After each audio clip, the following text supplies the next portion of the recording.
Hello, hello. Hello, hello. Let's do the audio check first. I have some trouble with Twitch chat. With Twitch, everything, I'll be honest, so I won't be able to confirm nor deny whether Twitch is working at all. But at least I can confirm YouTube. Okay, YouTube audio is working. 1 2 1 2 YouTube. Microphone check. Microphone check.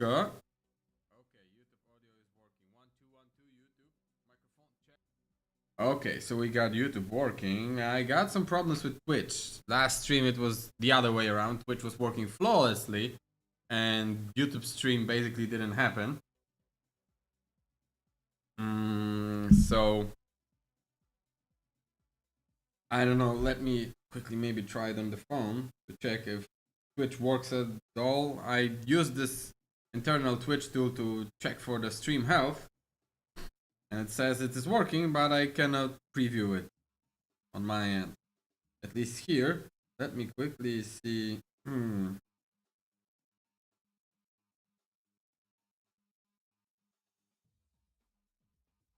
Let me quickly check.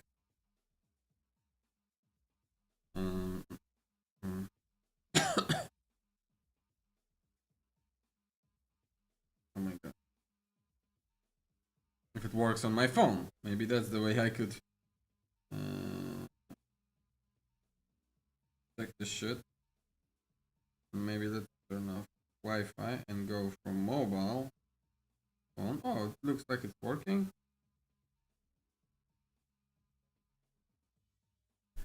Microphone check, Twitch. Microphone check, huh?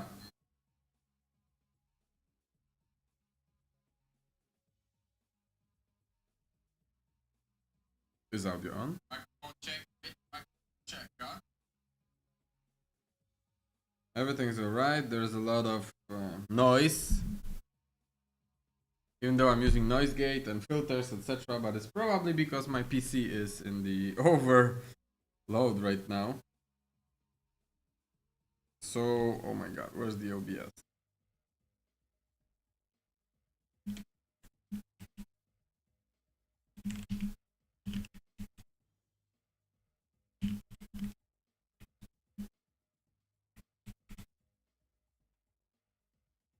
Alright, so we are ready to get the show on the road.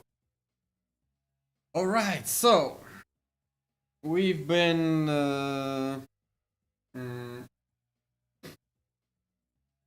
it's been a long time since the last stream. I might be a little rusty, but basically Polish national holiday happened in the meantime, infection happened, and I'll be honest, only now me and my family, we are getting out of this funk. So yeah, let's just jump right to it. Like on the last stream, if you were watching, you could probably see me kinda my brain stopping working in the real time because of the infection. I had to end the stream prematurely because I just couldn't read the documentation. I couldn't do anything. I don't even remember when I stopped, etc. Let's pretend that the last stream didn't happen, shall we? And let's get back on the topic of learning agents, which is not any generative AI, it is just a regular, old school. Old school neural network. You train it and it performs kinda the way you want it to perform, right? In the first stream of this topic, we were just setting the things up. It was a lot of setup. It took most of the stream. And then we were observing everything, you know,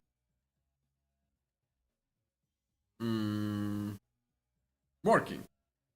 I think we did some of the improvement in the observations, but because the stream was ended prematurely, let's go through all this stuff once again and see if we actually have implemented everything, shall we? Because the goal is to learn more about learning agents and how they can be run, especially headless without editor, and the imitation. I hope to get to it this stream. And yeah, I really want to use that in the future for my actual work. You know, maybe not on the day job, but like on the project, right? And trying to use that in some awesome way that could speed up development. Like, for example, you could train your bots to play the game to make the best optimal choices, and then you can have like hundreds of rounds of game and see, for example, where are the blocking stopping points, right?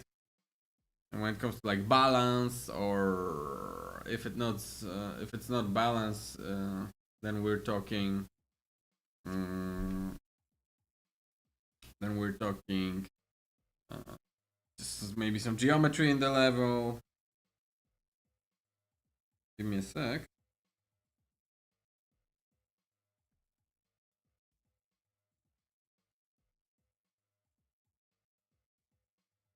Yeah, because even though I got out of the virus think, there's still, you know, like allergies around, so I just asked if I could have some handkerchiefs. All right. So yeah, there's lots of way you could use that. You could train, like you could create a system for kind of being a dungeon master for your game, right? If it's multiplayer, teach the agents to do the best optimal. It is a big mental shortcut, but the best optimal run of the game for the players, and then you could maybe train something akin to Left 4 Dead 2 game director, or whatever the hell was it called, this system that was, you know, cutting off roads, deciding whether to spawn which enemy, etc, etc, right?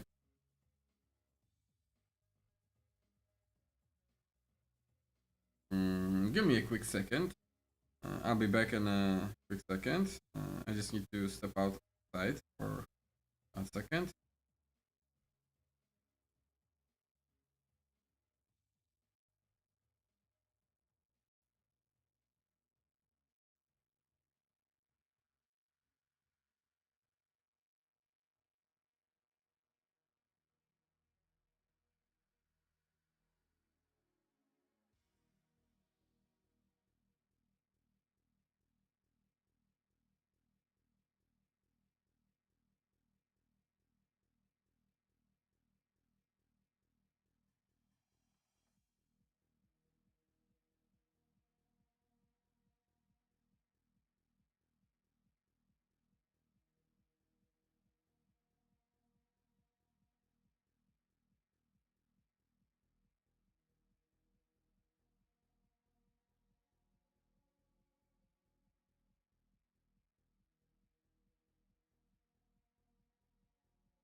All right. Right, sorry for that. Need a quick break to grab myself some tissues.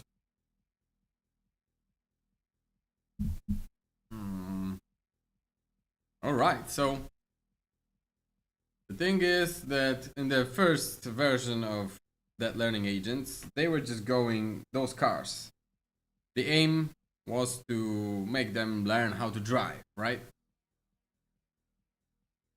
And they started doing a good job of it, but they were very simple because the only thing that they were really gauging was how far from the spline are they.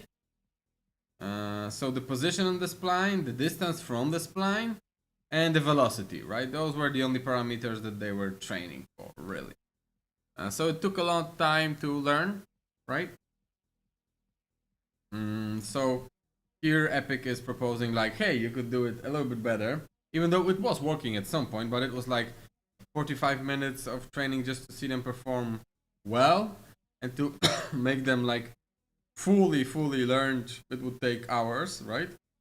And here are some options to make it faster, or at least they say, right? So I need to open my interactor. The thing is that it is divided in like a couple of modules, I would say. There's like learning agent manager, which setups the whole learning scenario and the sequence of 8 events, I would say. Then there is the interactor, which is the actor that you can specify what is the agent observation, how it gathers data for this observation, right? What action it can actually take, and create the specification, and then how to perform that action, right? And I really love that format instead of like having a data asset, because you can quickly change how things are being observed and how are being gathered. Basically, you're creating a schema via script, which in this case I prefer. Usually I'd rather have like a C++ class with the data that decides what the data is, right? And I'm explicitly exposing some members outside of things, right? And if things needed to be added, I would go in and change the code by hand, right? But in this case, when we are talking, changing schemas on the fly, seeing how agents are performing, then changing this, changing that, iterating this way, creating this way of creating these schemas, it's a little bit better in my opinion. Then there is also training environment, which is the class that is actually rewarding our agents. Gather agent reward if they, depending, and this is also kind of like a schema for reward where you are defining basically the reward system for them. For them motherfuckers, right? So it's like here it's like, okay, velocity along the spline, depending on what's the velocity and location, and depending on the location difference between the spline and where the actor is, it's calculating the reward, and this is the reward that the agent is getting. So the bigger distance between it and the actual spline, the worse score it gets, right? The worse reward. The closer it is, then it remembers, oh, this velocity along this moment of spline, it actually brings me closer to the spline. I'm remembering that, right? That's kind of a sort of very oversimplified view of how they are learning, but here you can, do it. Here's how you can define the completion of a run, and resetting agent episode, of course.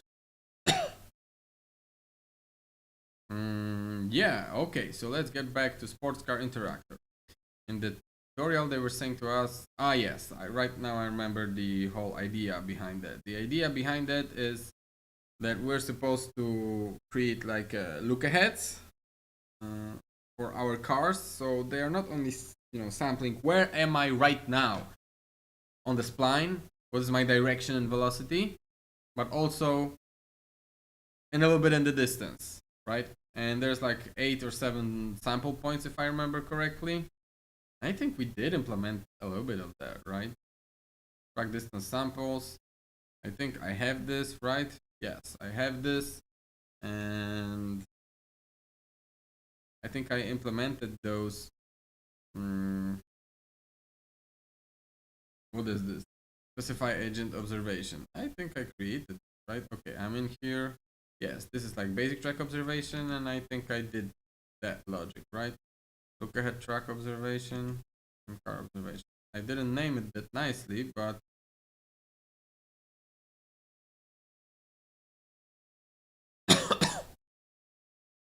sorry, I will be coughing a little bit because, even though it's been 3 weeks of infection and we are getting out of this funk, I still get a cough a little bit when my sinuses are acting up. So sorry for that.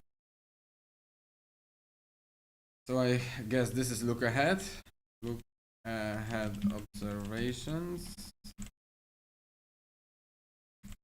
Right? Because we are getting track distance samples.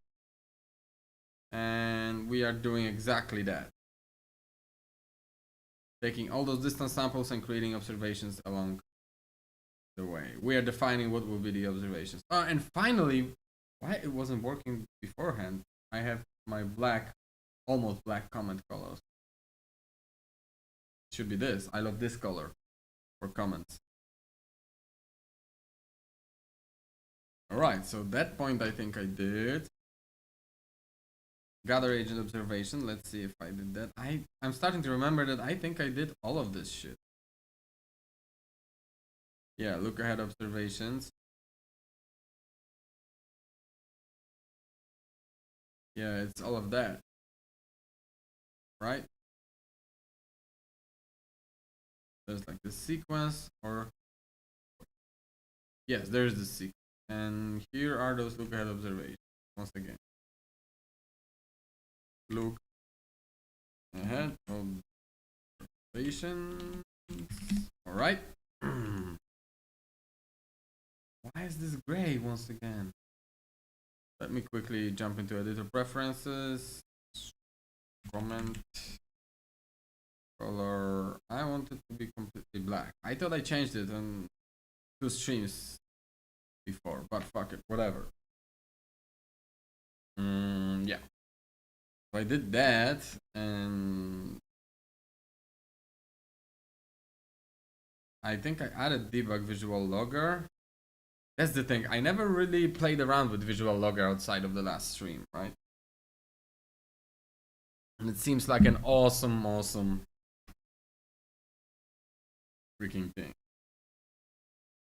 Where you can record parts of gameplay and then play it in the editor and study it. And from what I understand, you can also use it on builds, where you can record the part of gameplay. It will create a file in a save file, in a saved directory, and you could take this, put it into the editor.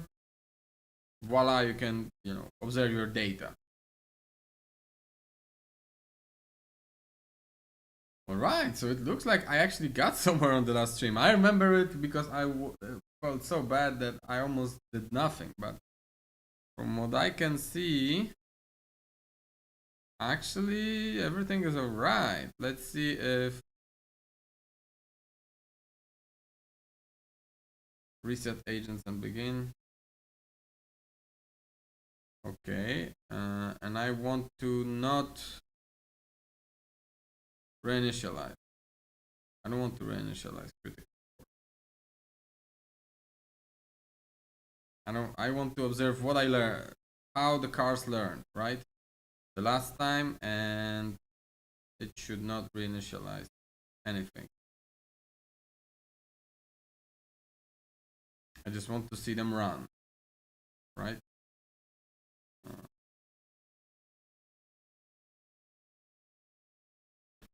Yeah, I just want to see them run. I don't want them learn right now. Or sorry, I want them learn, but I don't want to start from scratch, right? I don't want to reset the whole network assets, right?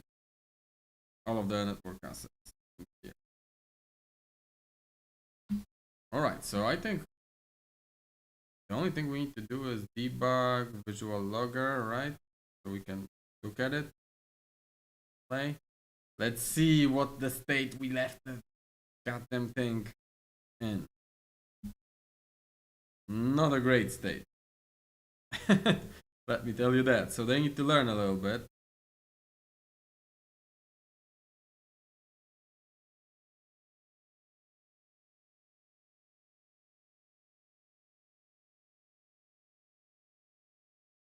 I don't see it showing up, I'll be honest. Those visual logger data point.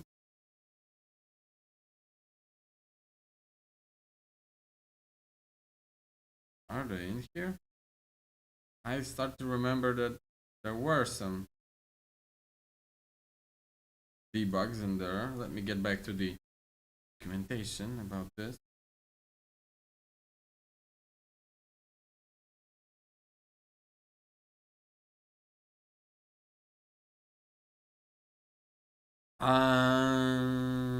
Okay, we have to have possessed some car. Okay. They're learning. Let's leave them learning a little bit, shall we? For a hot second.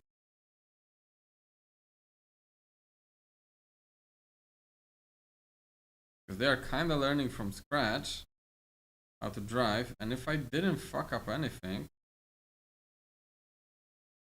things should be working, right? Because the only thing that I truly like right now turned off is reinitializing the whole network, so they won't be running.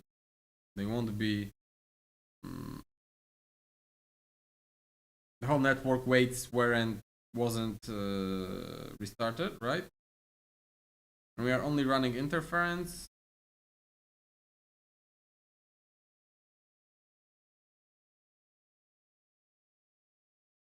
That's it, I think. What is our run interference? It is false.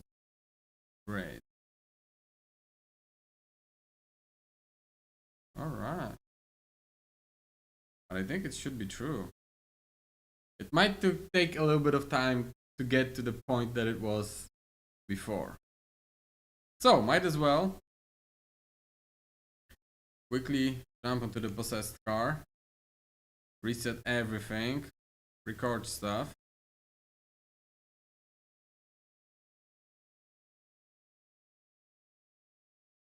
Whoa, everything freezed up. And we can up. We can do pause in here. We can hook ourselves up from here and see if we see anything. I don't see anything.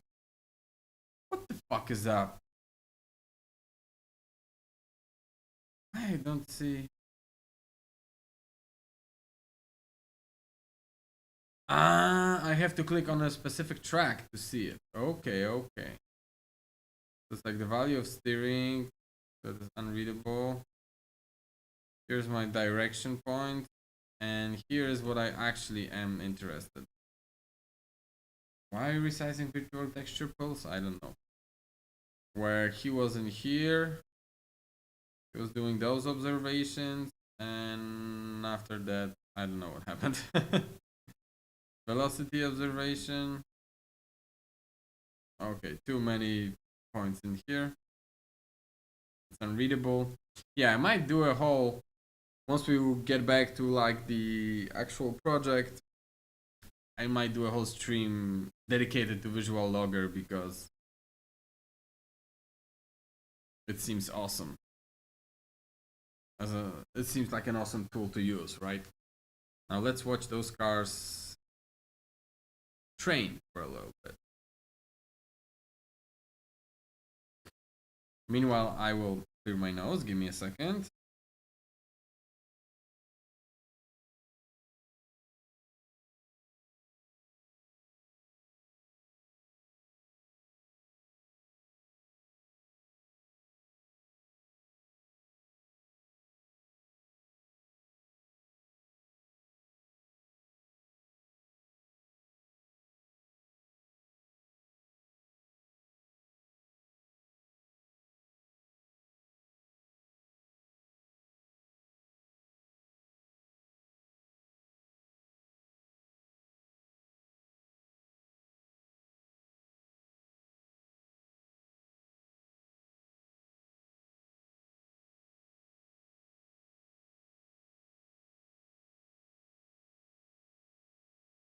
Alright, I'm back. Sorry for that. So, they are learning. It might take them some time. The thing is that they were saying that with those look ahead observations, they were supposed to learn faster. Like, it took like around 15 to 20 minutes, up to 45 to get it to a good shape. But kind of looks like it's, I don't know, maybe they are learning faster. I see some of the cars are actually making better progress. I don't understand why at some point all of the cars are restarting instead of just some. So that would be something to debug.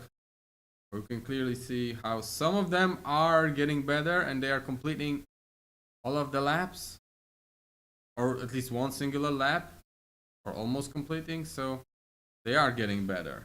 Someone just knocked those cones. But it's cool to watch how they are learning, right? Like, my little minions, train. They're teaching themselves. The vehicles, driving vehicles is such a nice and easy example to, learn about learning agents, because you really only need to make observations about how far from spline are you and what is your velocity, and translate that into steering input and accelerate brake input, and leave it be, and it will learn eventually, right? Other games are more hardcore, like shooters. Oh my god, if you think about the inputs of the shooters, you need to, train your neural network how to move around with shift, running around, jumping, ducking, sliding, aiming, shooting. Way more time to teach, right? But could be done if you created a good training grounds for them. It might be done. I mean, it might be done. I know of companies that are having these kind of bots running around, right? So it was already done. RPGs, card games, or like turn-based games might also be a nice example, because even though you have a lot of stats, you could probably create some nice scoring functions. Like, okay, what is desirable output? How far ahead? How many turns ahead your neural network should be planning for? Basically, what data it is sampling to evaluate is it doing all right or not? And you could probably also decide whether they could be cheating. Would they have access to their enemies' data or not? To train like the better bots or the more player-like bots. Like, there's lots of things that you could do.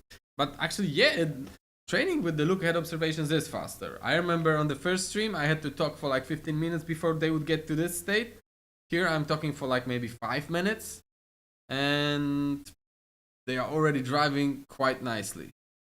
Now, all of the cars are being reset, but they are getting better. That's nice. That's really nice.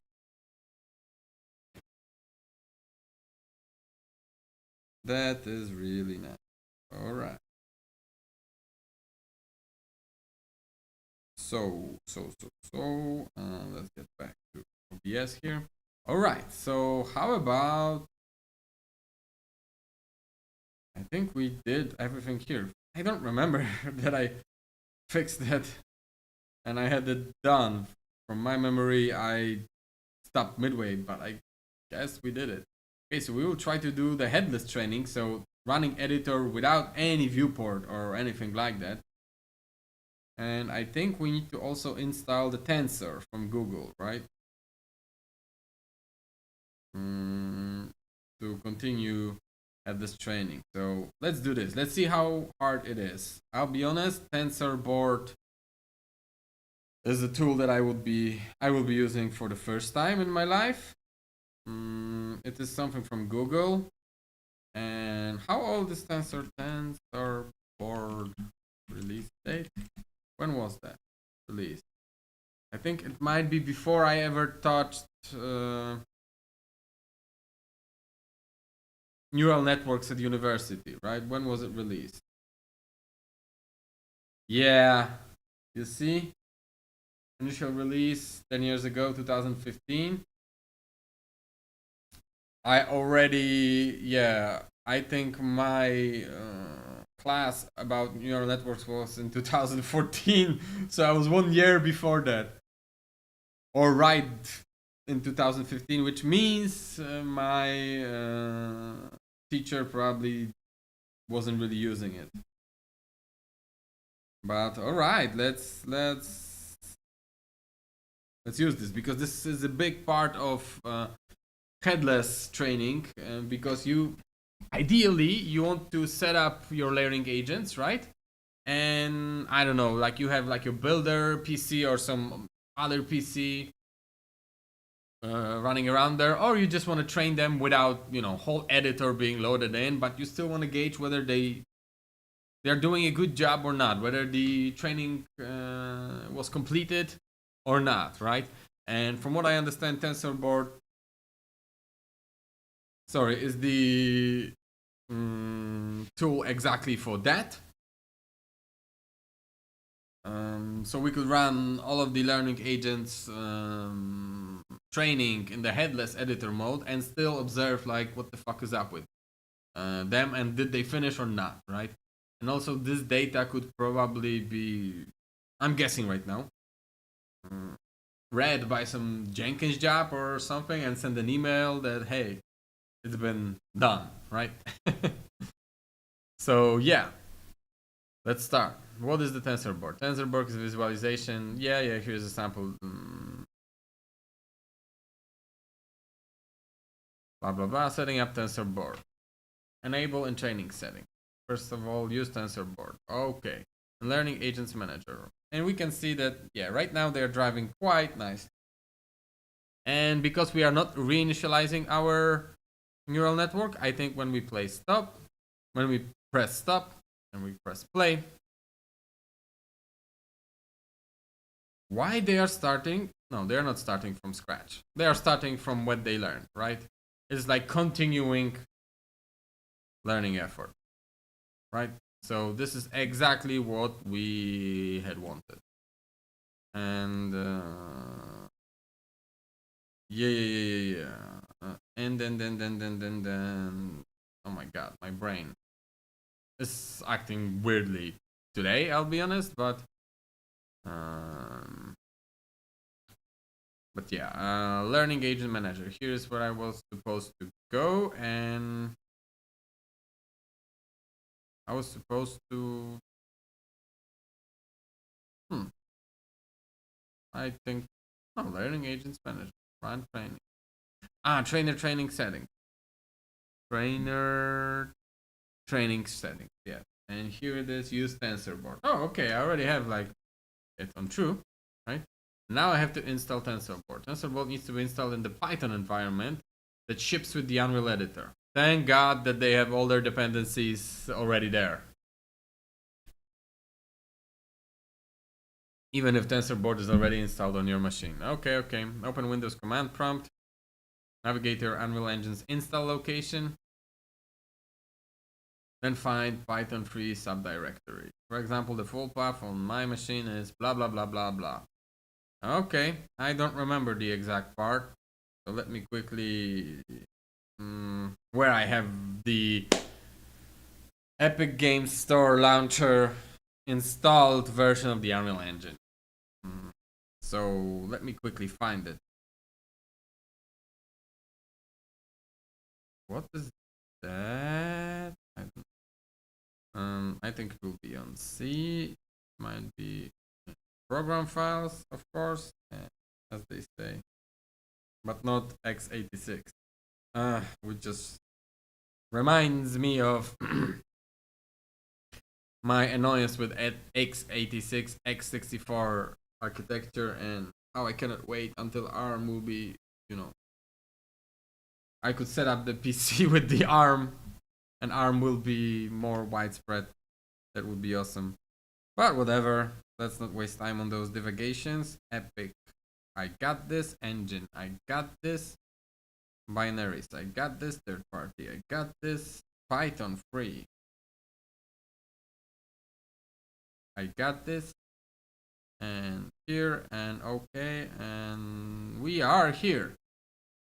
All right. And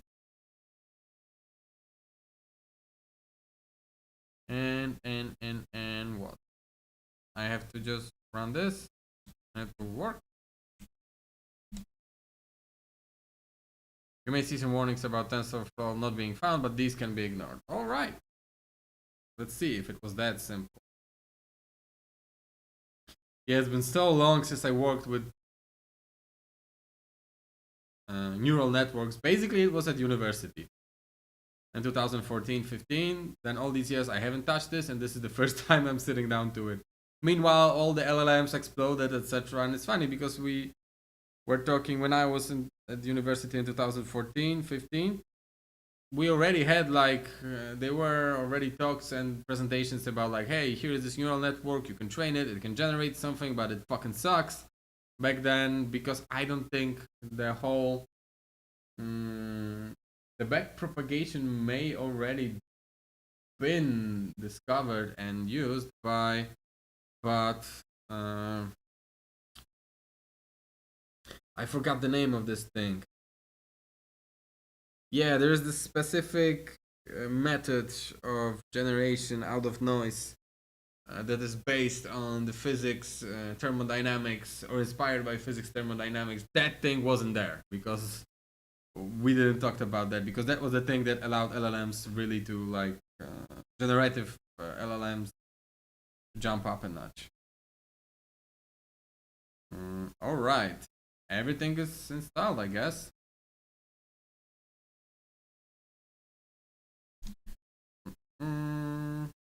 Get back to it. Hello! Not hacks, just lag, bro. Hello! It took me a while to parse your nickname because my brain is acting funny today. But great nickname, I love it. Not hacks, just lag, bro. How are you doing? How are you doing? I hope you're fine.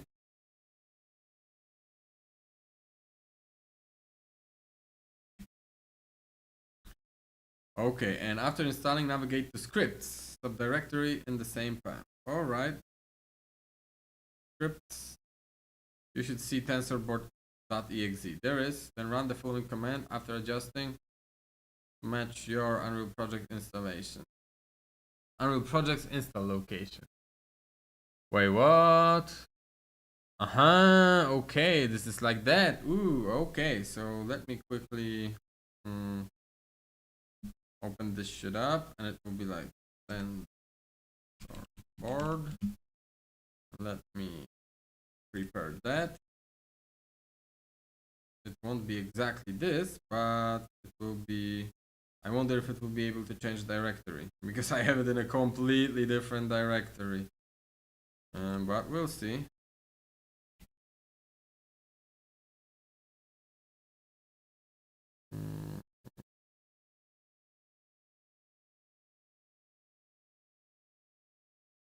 Okay, I need to create a folder for that. Give me a second.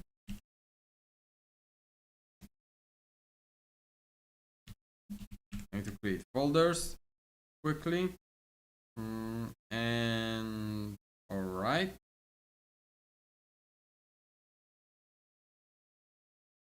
I think I can copy that. All that.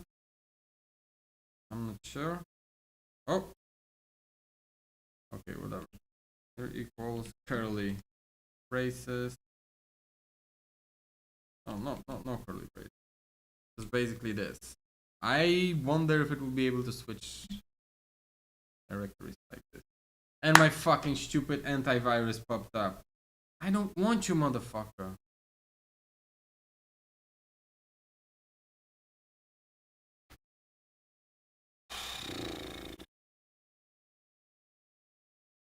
Thank you. Can I just freaking run it?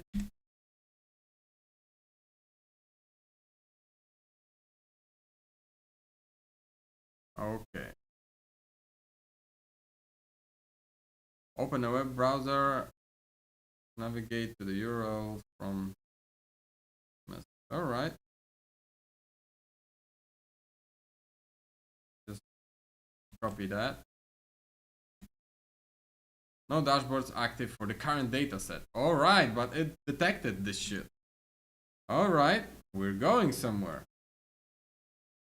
Not hacks, just lag, bro. Answers. I'm good. Finally got UE 5.6.1 to cooperate. Oh, what was the problem? What was the problem that you encountered? I remember, I'll be honest, at my day job when we were transitioning from 5.5 to 5.6, I think it was the worst worst merge we had.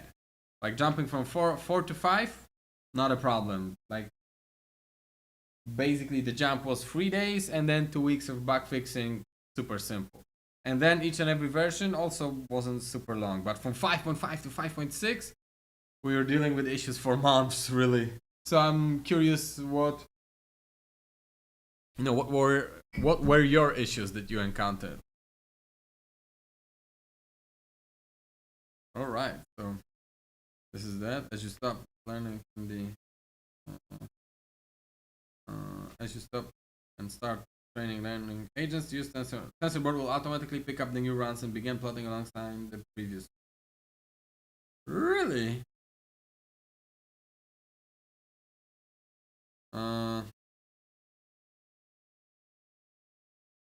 All right, let's test this out. We will start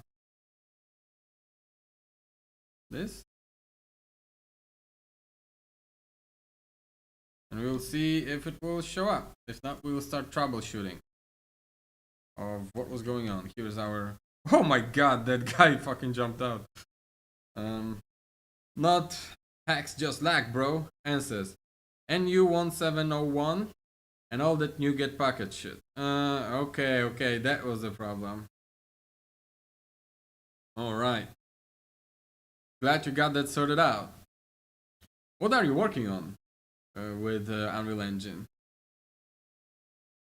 What kind of game, or maybe some other project? Non-gaming?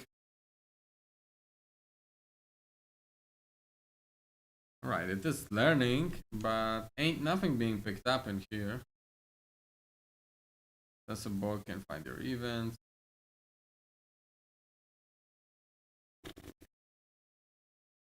Supposedly it is correct. Does it have to stop running? And that's where... Alright.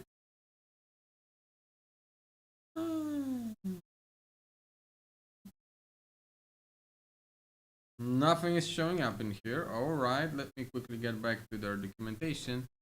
I might have missed a step. I do have enabled TensorBoard. How the hell else I would be able in a headless mode determine whether the training is complete or not?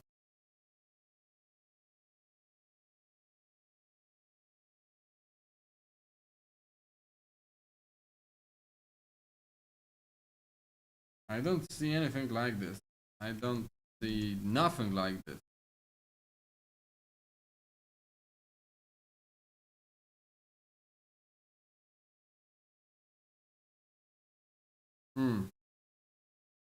Colors, custom scalars, images, audio, progress, V2. Whoa, graphs. I want graphs. No graph files for fun. Distributions. Projector. I want anything really, just to show up, but nothing is happening. Like, let me make sure that actually I have. Yes, I have used transport. I might need to restart the whole engine. That's also the thing. Or I need to reset all of my network. I'm not sure. Because nothing is happening here. I'm not sure. Really. Something should pop out in here. We'll figure this out. Not just hacks, not hacks, just lag, bro. Answers VR SCP game. Oh, nice. So it will be atmospheric to say the least. Nice. How far along are you with your game? And what particular parts of SCP lore are you using? Or is it a mystery and you don't want to reveal it too soon? SCP, for anyone that don't know, is SCP Foundation. Amazing.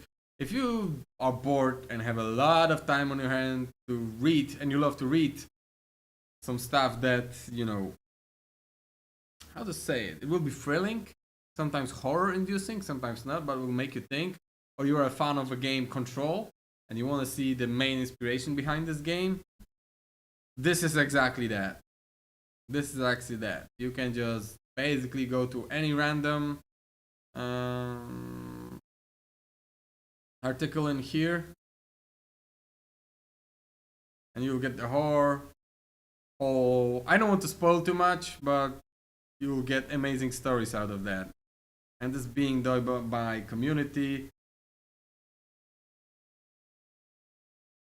it's amazing read.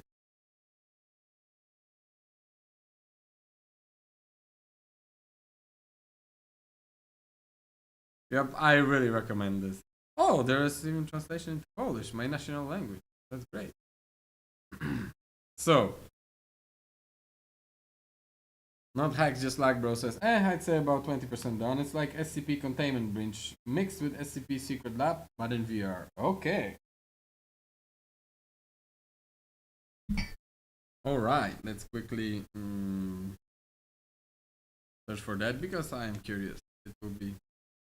Ah, that. Okay. Okay. I remember on some podcast. I don't remember, was it No Clip Crew or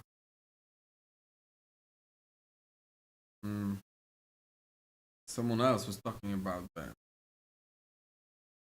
SCP Secret Lab. In VR, I gotta say, in VR is a great choice for that because in VR, I can only imagine. Yep. You know how much of a thrilling vibe. Like it would be even more working on our senses.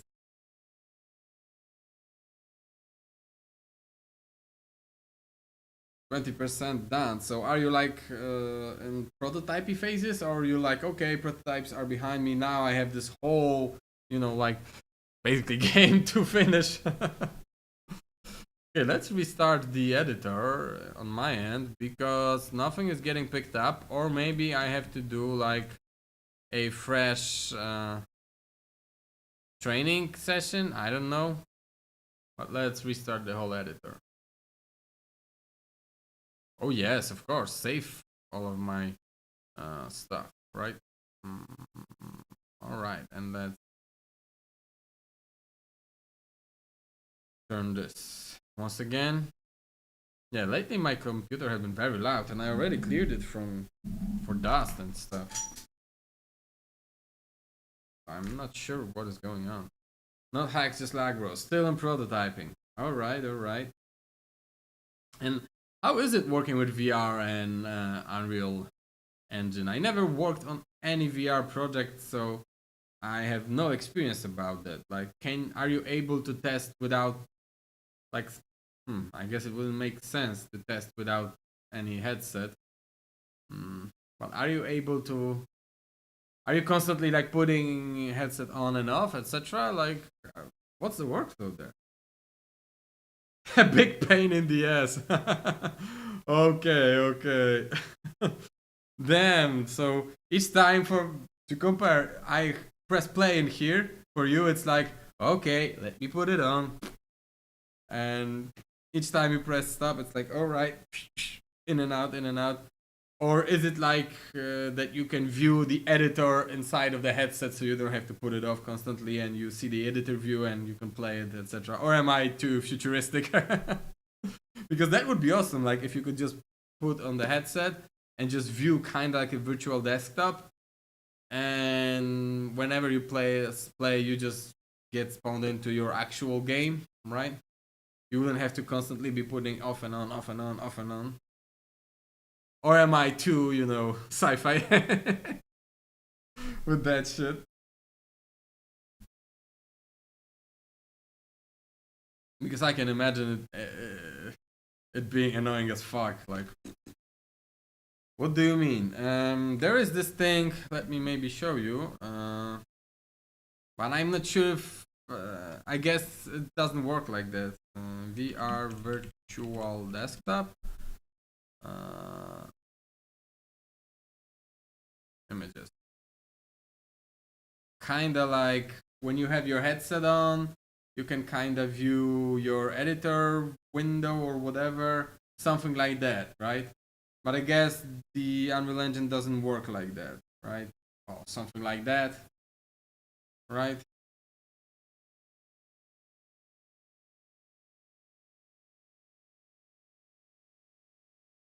Not hacks, just like bro says. If you mean working with the headset on, you could, but it's not very productive in my opinion. Oh, okay, not very productive. Okay.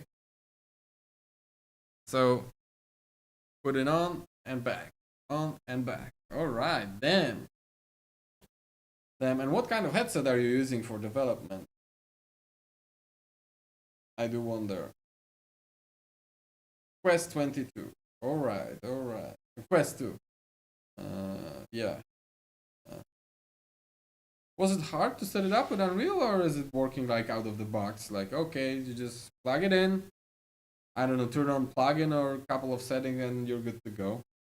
Or there's a lot of tinkering to make it work.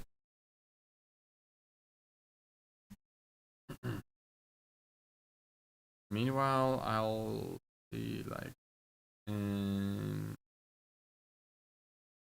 we'll see if, I don't know, to be honest, why turning off and on the tensor board would change anything, but let me also see. No, this is like the only place where it would be.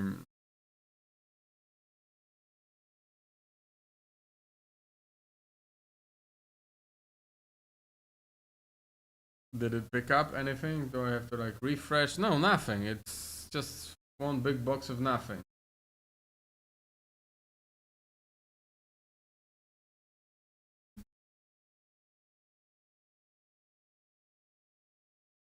No, I can just press here. All right.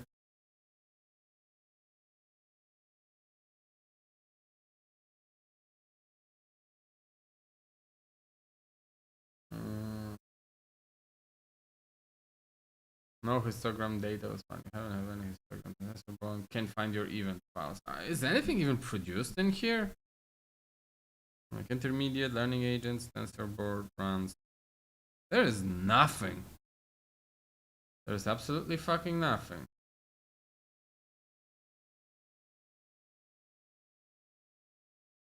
And I don't understand why. How about,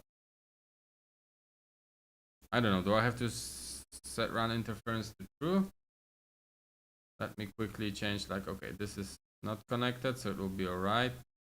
This is the only thing that I'm thinking about, because there is like run interference, so the actual runs will be stopped and start. I don't know. Because even though I have Tensor installed right now, supposedly my settings are as such that the tensor board should be working. I have to enable plugin. That's the one thing that they didn't say. No wonder no fucking files are getting produced. God damn it. So now you know, if anyone, you know, is watching it in the future, if you are trying to run TensorBoard, not only you have to install it, as they say, but you also need to turn the plugin on, which makes sense, but did they mention it in any way, shape, or form in here? No. In this whole setting up TensorBoard, they didn't mention to turn on the plugin, which of course I could infer myself, but you know, it would be nice. All right.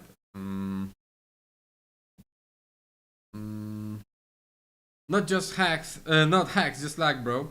Says surprisingly you can play an editor with VR right out of the box. Oh, that's nice. That's nice to hear that you don't have to do like a big fucking setup. I'ma be right back, real quick. Not a problem, dude. Not a problem. Everything is all right. Now we will see their data should be produced for all of that. And anything? Nope. No data. Still no data.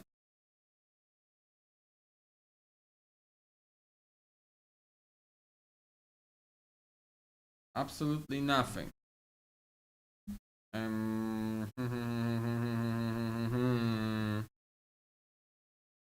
It should be put on time series scalas or whatever. I don't know this tool, to be honest, so.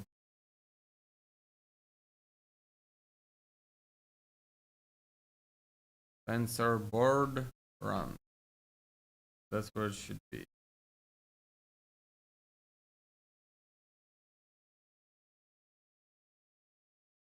So it is running.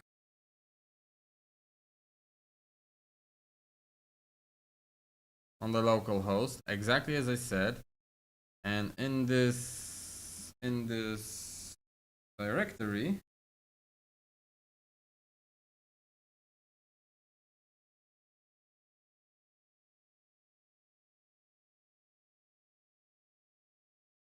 no files are getting generated.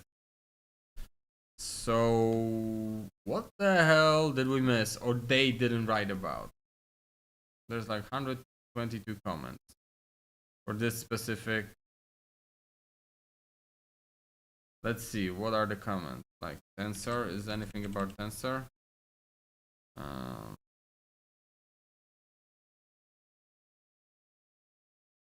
Let's see. We have a solution for making tensor. Maybe flow, blah, blah, blah. I may stick around Python.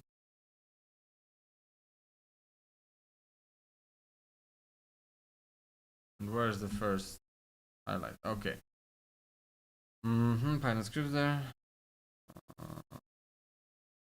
The project was created completely from scratch. Pip install, run.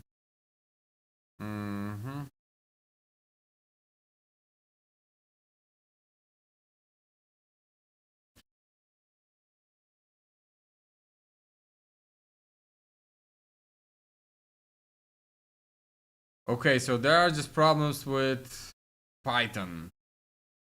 And this will reinstall automatically in the startup with the Unreal Editor. I'm guessing the dependencies got messed up.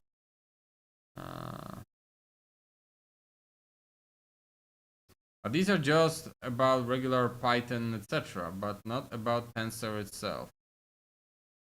So I wonder if we are able to fix it on our end or not. I feel like we might not be.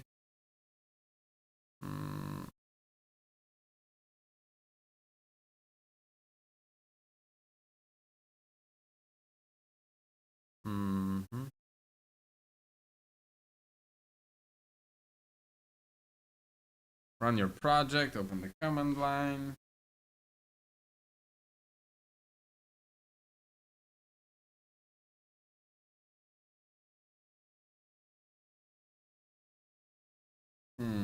Tensor board installation easier, and hopefully we can bring alternative to tensor. Maybe.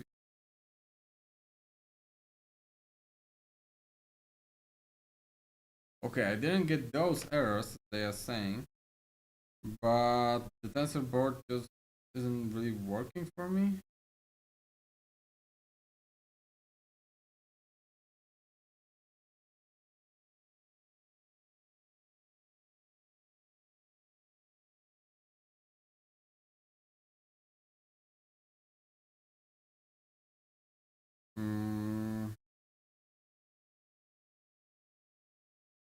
Okay, no one is talking about tensor anymore. No one is really using it. People are having problem with the basic, the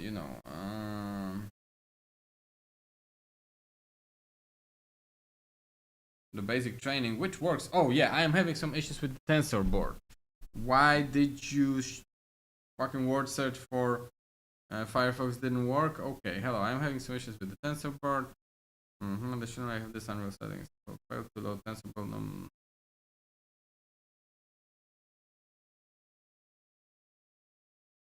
that message means that the Python is unable to find the TensorBot, so no rounds are being created. I would carefully walk through the tutorial again. It should still work.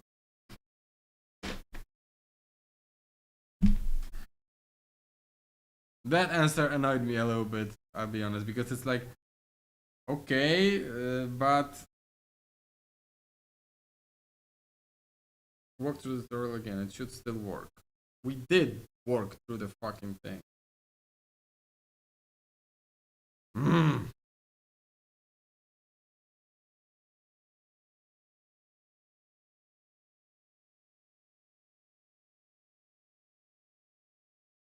I'm not giving up on TensorBoard yet.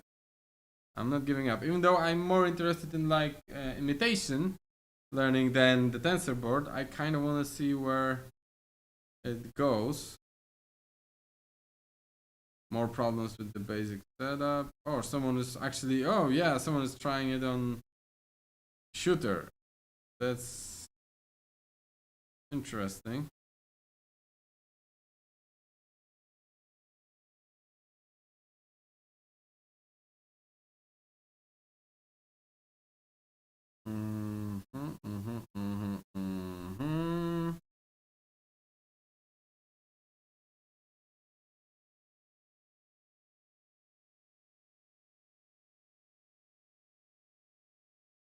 Okay, so we can also run it on the packet games. That's nice. That's good to know.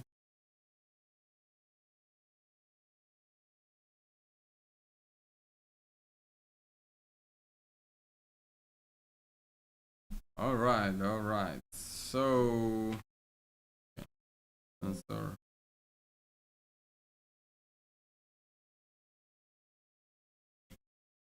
This is stupid because I know it exists there. I can scroll back to it and it will show up. Why Firefox is not seeing this? Wait. Trainer file name. Train behavior file name. What? Okay, that is something else. Here, I know there is TensorBoard.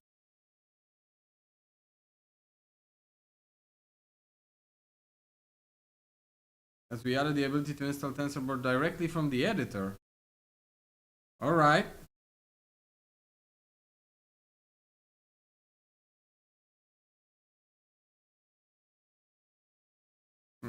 So I am on 5.7. So supposedly, when I turned on the plugin, I should have it somehow somewhere. And right now they are just driving perfectly, so there's nothing to learn.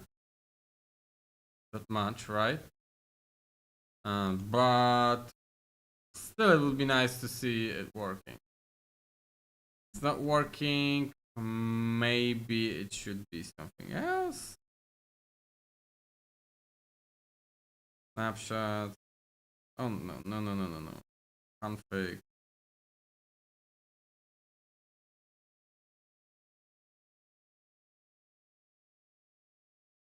I do wonder if it is right now. It is a plugin, right, that I turned on. So it should be something here. This is like mysterious right now. TensorBoard content, Python lib. There's nothing, right? Okay, let's go to the actual maybe. There are some sirens going on right now outside. I don't know if you can hear that. I hope it is just some fucking training session or whatever. Let me quickly see, because maybe I need to evacuate.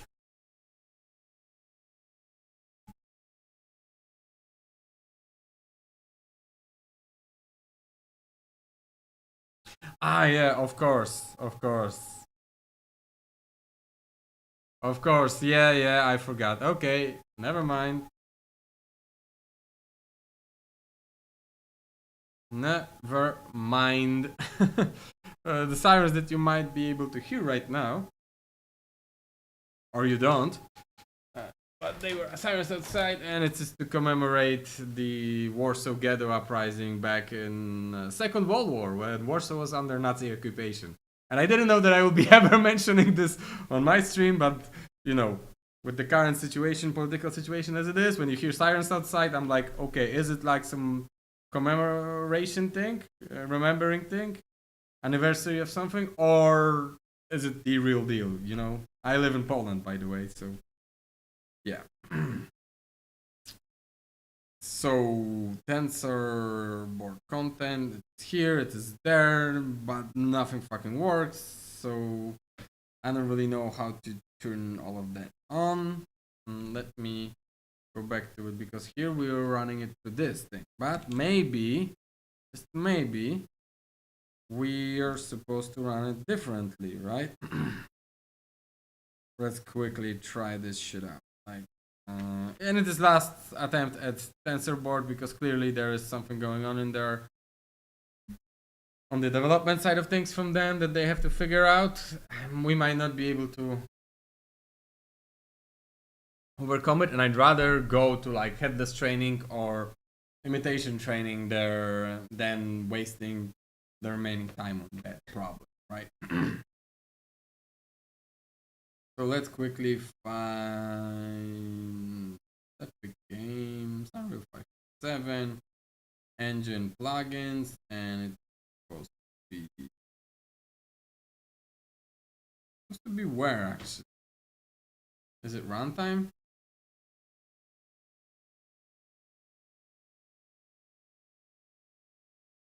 I don't think so, but maybe.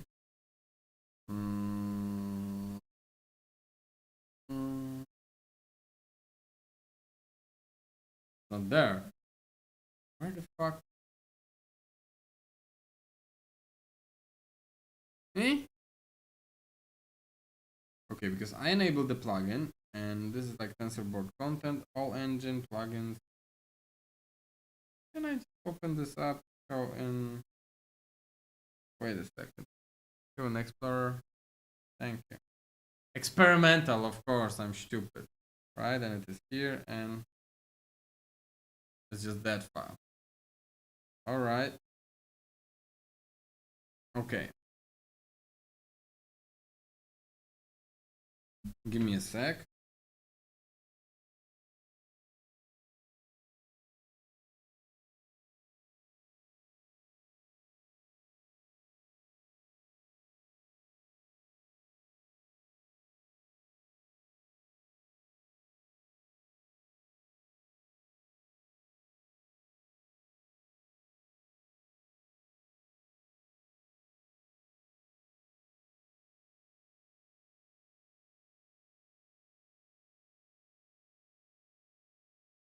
Okay, I'm back. I just really need to clear my nose. Okay, I am really at loss what to do with the tensor board and how to make it run. So I'm gonna leave it pause on that front. And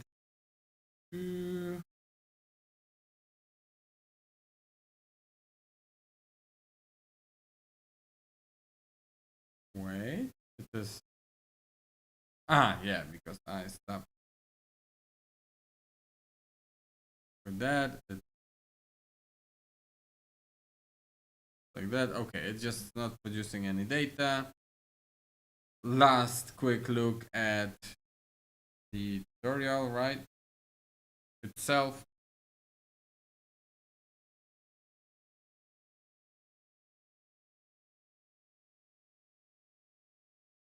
We enabled the tensor board. We also enabled the plugin.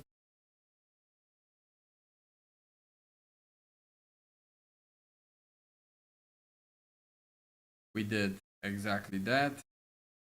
We did exactly that. I'm not sure if we did it here. No. We saw that.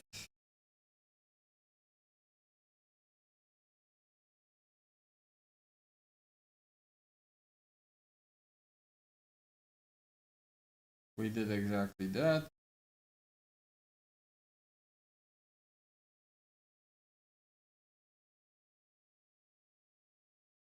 No, just even. But if I were a guessing man, or betting man, I would bet or on the fact there's not even problem with the tensor itself. It's more like, if I understand it correctly, that the files should be produced anyway, even if it isn't installed really. So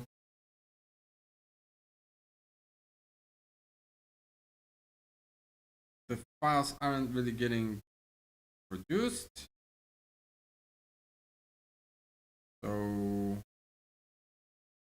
it's using GPU for training. That's interesting that it's using GPU and I can set it to CPU. Iterations per.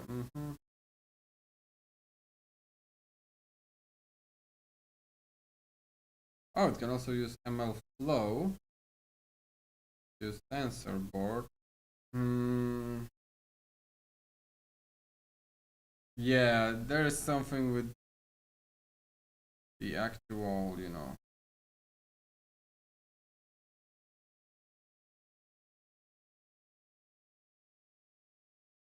setup here. Whatever. This isn't the thing that I was, hoping to use the most. The most that I'm hoping to use is headless training and the imitation. So, what are we doing? Headless training, or are we jumping straight to imitation? I think I might. Okay, this is a tensor board that we aren't able to view, so that's great.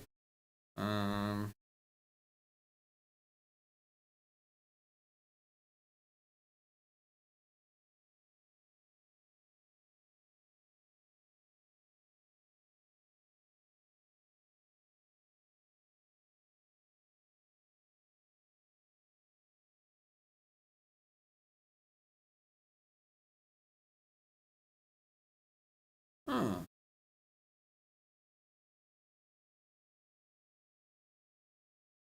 Okay. No, I want to go to imitation. I want to go to imitation training. Headless is important, of course, on network snapshots, but this is the most thing that I am looking forward to, because the idea is behind that you set your neural network to observe how you play. So instead of, spending a lot of time to make those guys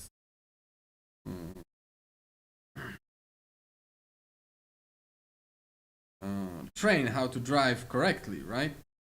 Instead, that you are driving around the course, and the neural network is observing and gathering data from your driving around, right? And then, supposedly, you are the neural network picks up from where you left off. So it sets up its weight based on observing you play, and then it can train further, right? At least that's how I understand it. We will see if that is correct. And can I turn everything in here to like English? Thank you. So,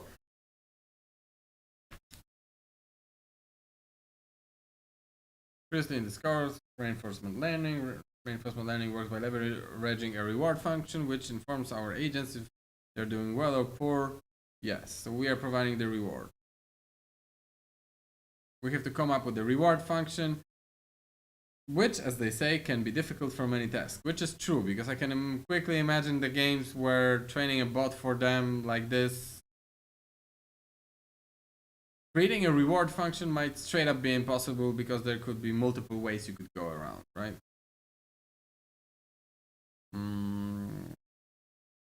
But here's where imitation learning is supposed to go.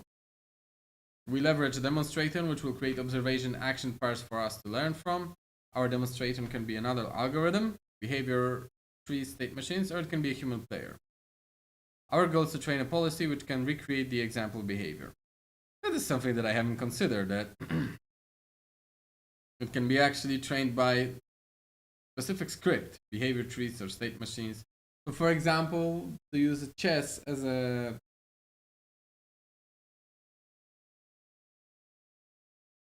to use chess allegory, it's kind of like as if you were to create an algorithm for playing chess and then set up the neural network to observe how this algorithm plays and train on that. And then the neural network tries to replicate this. That is interesting. How does imitation learning addresses reinforcement learning shortcomings? Imitation is typically much faster. One major reason is for that the game simulation is not a part of training loop. Data is collected offline or stored in recordings, and then the training process directly leverages these files. Another reason is that it's not a phase of exploration required as there is in reinforcement. With reinforcement learning, the agents are randomly initialized. So at the start of the training, it can be difficult for them to find positive rewards environment. For games with locked sequences of actions, it can be unlikely for agents to stumble upon good behavior to learn from. Yeah, because it is like a drunken, blind, deaf person trying to learn how to, walk around. And depending on your training setup, it may never actually stumble on the behavior that will be rewarded, right? And it will be forever stuck in a loop of going blind everywhere, right? So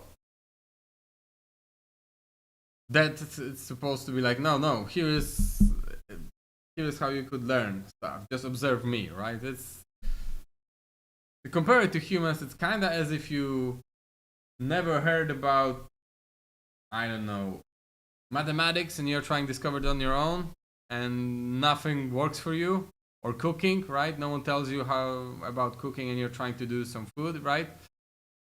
To create some food and kind of like setting yourself back 6,000 years and trying to come up everything from scratch, and you never observed anyone, versus like your, a parent saying to a child, listen, here is how you make a fucking sandwich, right?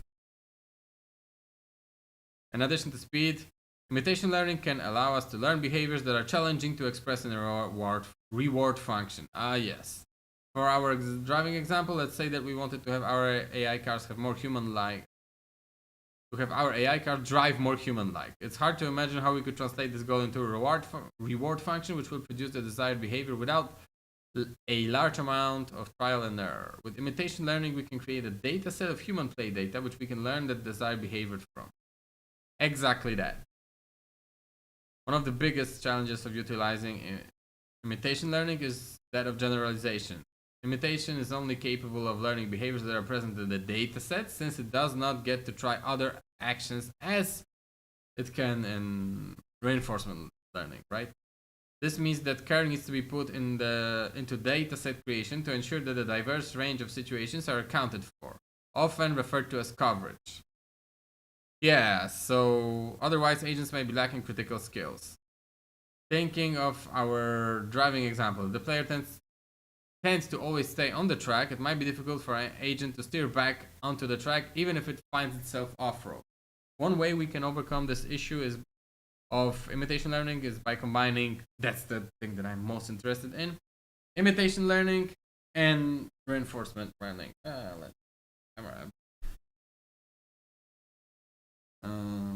We can train an initial policy with the imitation learning, which should be a better than random behavior capable of finding some early rewards, and then fine-tune this policy using reinforcement learning. That's exactly what's the most interesting to me. Because yes, if you are just trying to teach those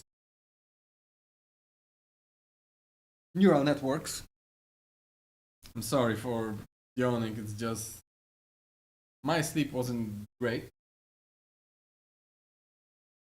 So the thing is,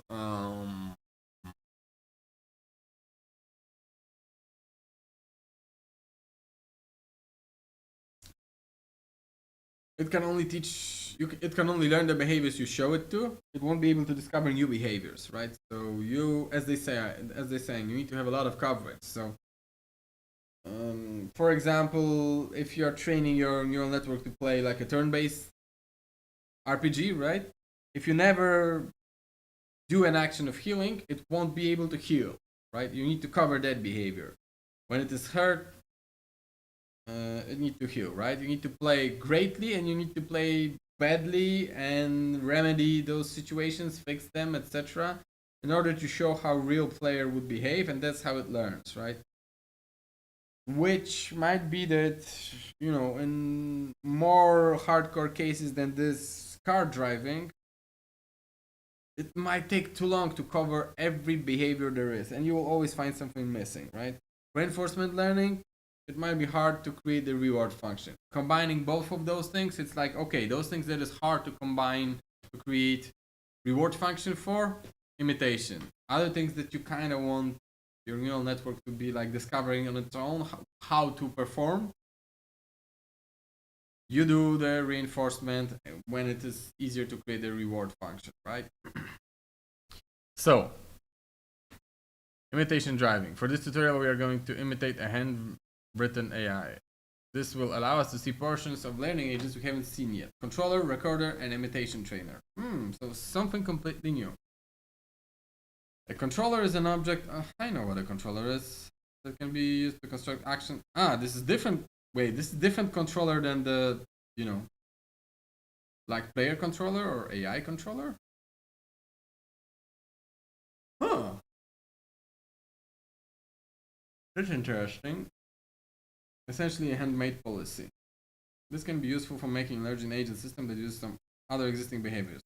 Example, we may have to gather demonstrations from human or AI behavior tree controlling our agent. We need to create a new blueprint derived from learning agents controller and call it BP Sports Car AI controller. I'd rather copy that. Learning agents controller. All right. They are basically perfect here. All right. And let's get back to our main folder, which I don't remember. Agent. Yeah. Here it is. And it's like a new learning agent controller. BP Sports AI controller. All right. And what are we doing here? Once inside, create a new function, evaluate agent controller.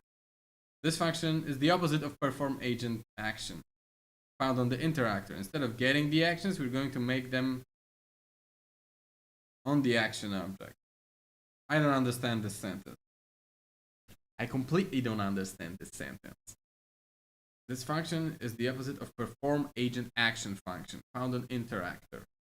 Perform agent action is basically creating the input for the car so it can be steered and there can be some throttle, right? Instead of getting the actions, we are going to make them on the action object. Absolutely no understanding of what this sentence means, but we will learn along the way. All right, so sorry, my lack of sleep is showing. Evaluate agent controller. No, I want to override.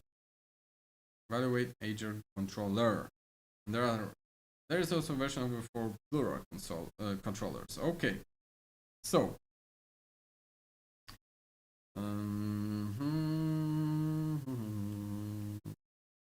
so what is going on here? I'd rather do it by hand because on the first stream for this subject, when I was just copying those blueprints, it took way longer than, if I remember correctly, on the second stream where I was just doing it by hand. So I'll do it by hand. Okay, so it's like I need to create a controller actor, get agent ID, right? Okay.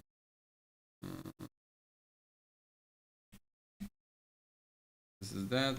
Sports car phone. Sport car. PP vehicle advanced sports car, right? Because this is that. Yes. And that is our controller actor.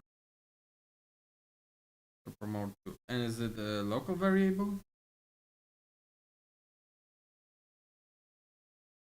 Or not? I'm not sure, I'll be honest.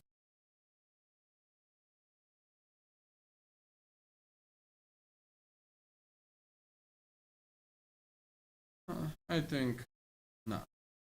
Alright. So promote to variable. Controller color actor, right? So this is that thing, and then we are creating this huge fucking function. Also, I'll be honest, the one thing I learned is that by either like writing the code by hand or script by hand, I learn more. It stays more in my brain, I would say. Like my memory functions way better when I do things by hand, other than copying and vaguely knowing how something works. I know that there are people that are able to copy like huge set of functions, paste them, look at them, and be like, oh, that's how it works. And then 3 months later, they are able to use that thing. My memory doesn't work like that at all. Okay, so we are making an action object.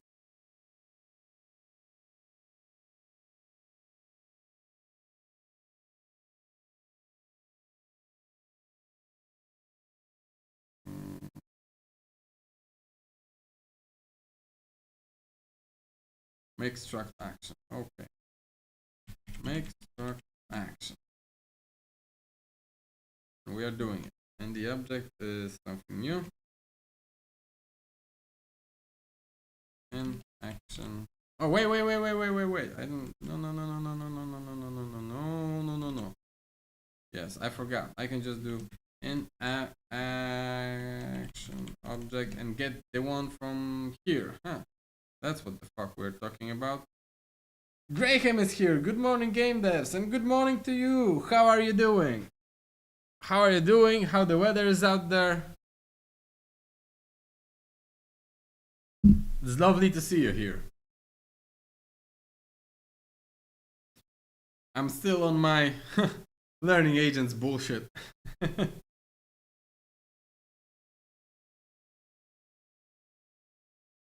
Graham says, I'm an inside dev. I have no idea about the weather. Yes.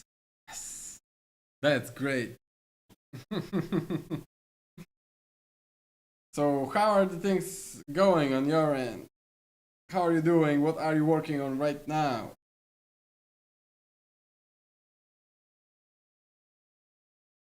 Long time no see. I was, as I said on the Discord, first we had like national holiday in here, but through all this period, I also, me and my family, we got infection. We are only right now, as of this week, maybe getting out of the funk. So we're getting better.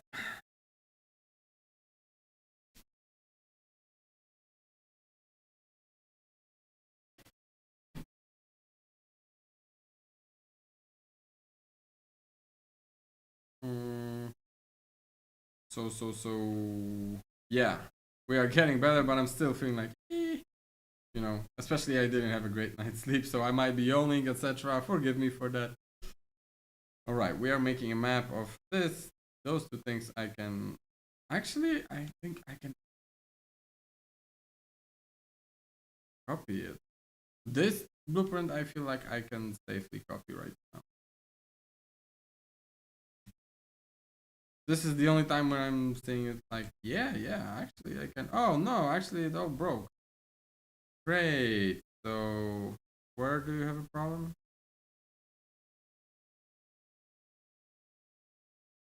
Eh? Now it works better, and let's study it. I know I said that I would be making this by hand, but let's see what's going on. Graham says, I was doing some fairly significant refactors to the Slate and game terminal system. Ah, yeah, I remember us talking about that. Made a completely custom widget renderer for it now. Yeah, I remember. I am able to have 150 plus terminals in view in game and only lose a quarter of frame compared to one. Thank you. I got cookie delivery and water delivery. Thank you. That's lovely. So you got 150 terminals. Okay, so you optimize the shit out of this thing. 150 terminals in view in game and only lose a quarter of frame instead of compared to 1 frame. Yeah, a quarter of frame. So are you aiming for 60 FPS or 30 FPS? But still, like getting to a quarter of a frame 25% of 33 milliseconds or 16.7 milliseconds is, you know, an achievement. Congrats. I would like to try and keep 60 FPS. Yup. Let's try to keep that as an industry, right? Yup. So it's 25% of 6 to make everyone who's might be watching it. Where's my favorite calculator? SpeedCrunch. Just so everyone is like 60 FPS is around 16.7 milliseconds, and Graham optimized it so 150 plus terminals rendered in Slate are only taking around 4 milliseconds. This is a huge win.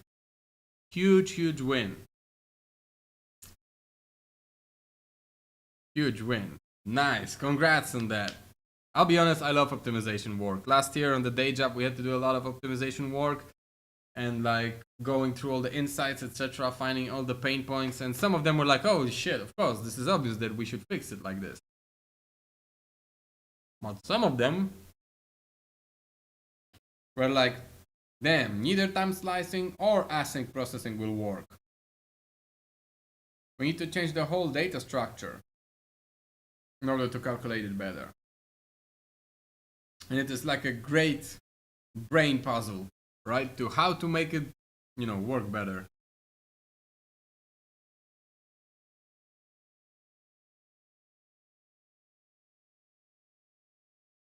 And the satisfaction that you get from going from like something being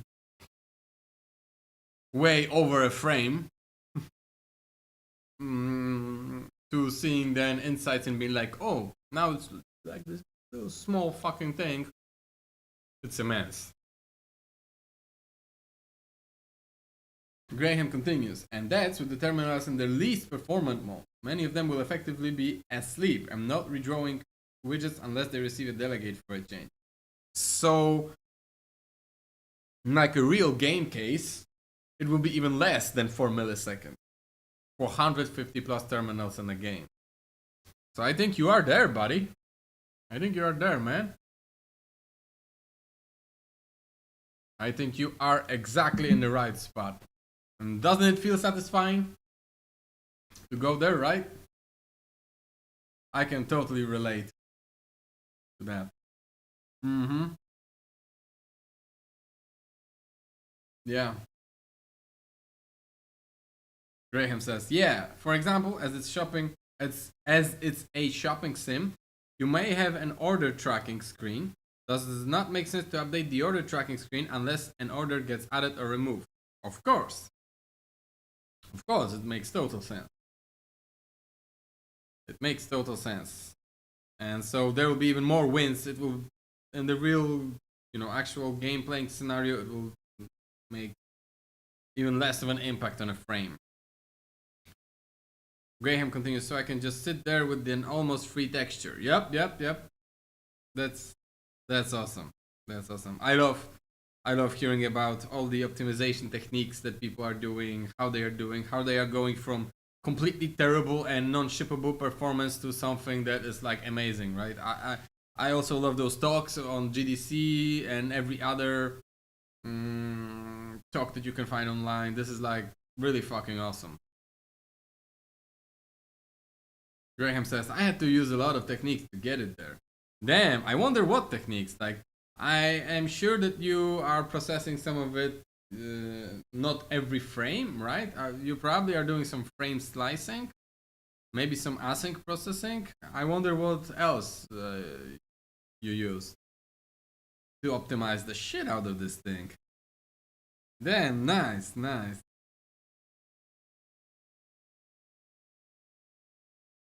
Yeah, I just remember from, because it was like 5-6 months ago, those optimizations when usual techniques won't cut it and you just have to come up with some bullshit, and that bullshit then it turns out it's actually a genuine like fucking amazing solution. Or you observe one of your colleagues do like, oh, I don't know how he will optimize it. But then you see, the commit, and you diff it, and you see like, whoa, that's fucking perfect. I wouldn't come up with this. That's great. And you're studying it and you're learning from it. This is awesome. That's why shipping projects is such an important part of being a developer, and why so many job offerings require, for example, senior devs to have finished projects. Like, so many employers, the fact that someone has been 4 or 5 years in the industry might not mean as much as finishing a couple of projects and shipping them, right? Because at least for programmers, but also for everyone else, the shipping moment, the optimization moment, all of those things are the things that are telling the potential employer that yes, this person can actually, package a game, right? They can do what it needs to be done in order to make it 60 or 30 FPS depending on what you're aiming for, right? Like, great that you can create cool prototypes and iterate on them, etc. But how about, something that can actually ship, right? And that's what they mean when they actually are saying in the job offer, like, shipped at least 2 projects or something like this. It's more like they, hit the moment of optimization. They know which details to focus on and which will be optimized the fuck out of, so you might as well not put that much attention up front to it, right?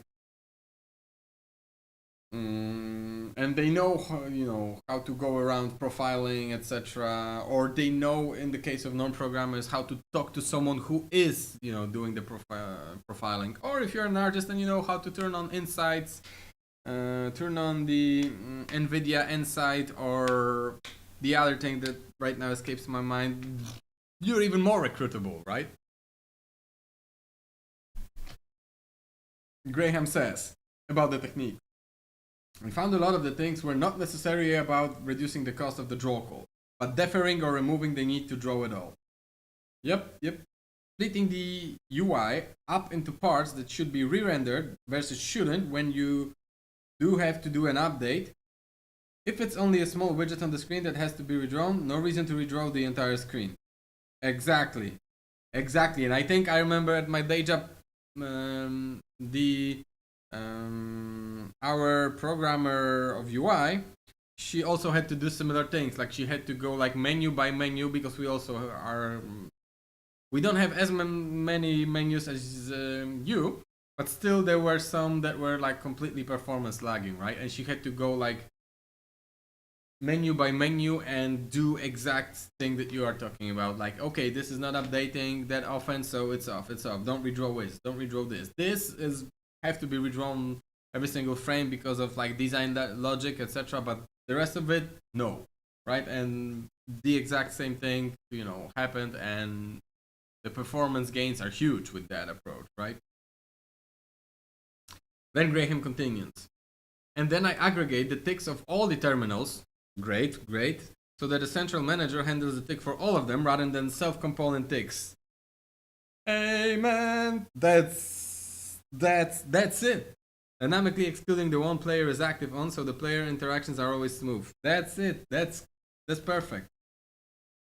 Aggregating ticks is one of the best techniques that you can do, right? Not only, you are only doing ticks that actually has to be done, and having like, because the way the Unreal Engine handles ticks is not the most optimal. I think they do have plugin or a setting right now. At my day job, we also turned that on.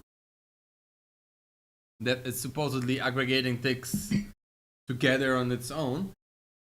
Not sure how it works, but I remember that there was this GDC presentation from Rare, Sea of Thieves developer, right? When they also started aggregating ticks, because not only for like, hey, they don't want to use the regular Unreal evaluation of going through each and every component, right? And asking like, does it tick? No. Does it tick? No. Does it tick? No.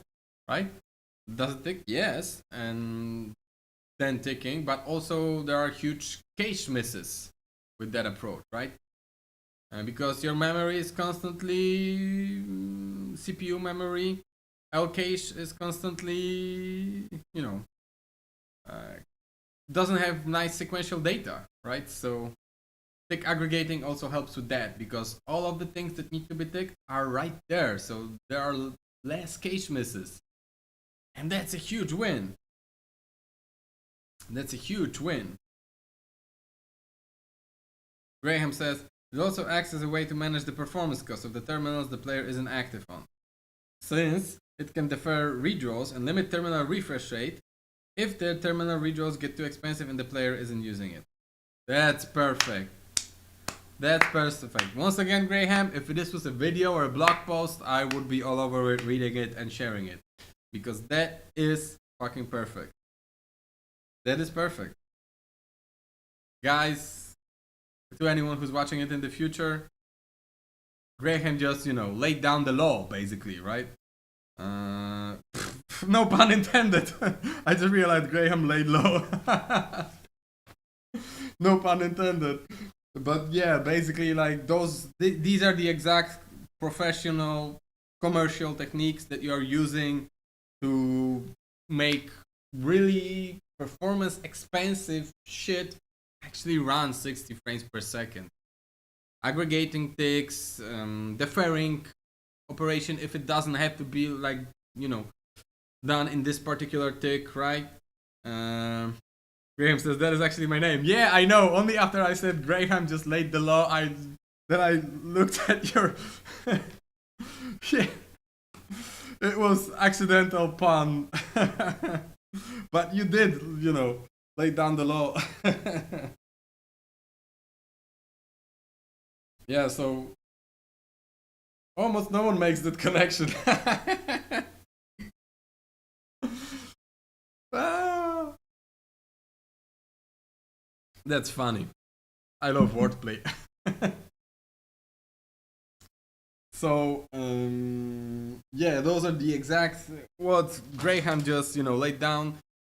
Those are to anyone who's watching it in the future as a VOD, or maybe eventually I will, some time in the future, be able to make some time to make any kind of short video or shorts or whatever about, from the streams.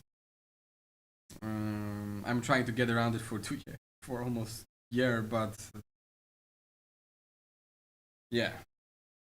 But those are the exact techniques: deferring, aggregating ticks. If you have a huge data that you need to process, slice it into many frames, right? Of course, async operations, but sometimes this can lead you astray because there are operations that you might, code whole batch of code and thinking that it will be done in the async, only to see in Unreal Insights that no, it's still being done on GameDev because the data you're accessing, well, it was being evaluated as impossible to be changed on, an asynchronous or on different thread, even with all the mutexes and all the goddamn locks you can have, still no budging, right? Yeah, so that was a great story to read, Graham. Really, there's such a poor info-rich resources for these kind of optimizations. I had to read many hundreds of blogs, yep. Watch thousands of tutorials, yep. Videos and GDCs and talk to pros just to piece it a lot of things I do now together. Yep, that's true. There is like not a single... I mean, there is one resource that we at the day job used to, but it's strictly connected to Unreal, but some of those techniques are non-engine dependent. You can use it, I would say they are not even game development dependent. It's like wherever you are creating a runtime application, those techniques are still to be used, right? Forgot the name of this guy. I haven't visited the goddamn knowledge vault for a long time. Oh my god. Will come to me.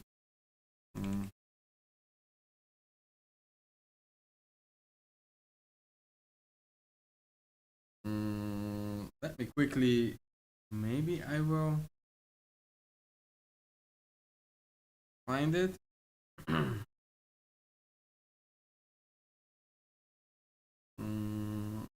mm. Nah, I don't have, wait, maybe.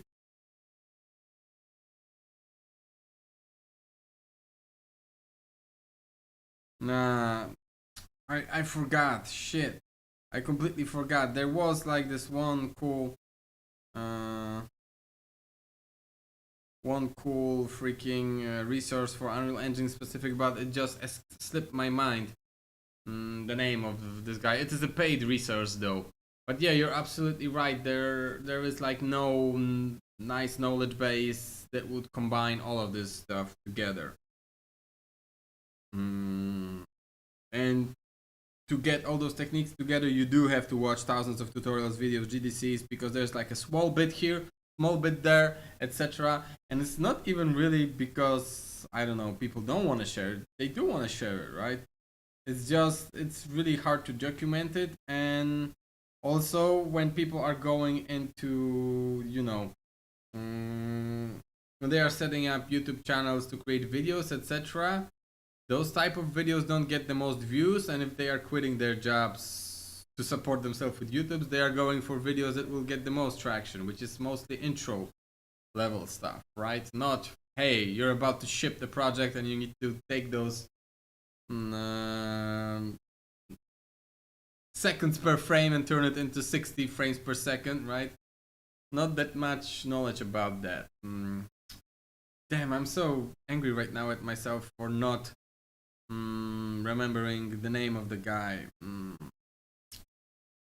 I really want to share it right now.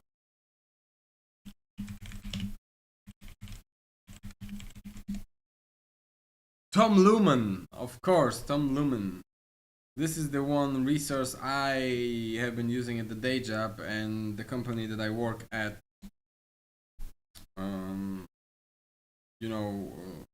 bought the access to, and we are using it, and that's the one that really did help a lot.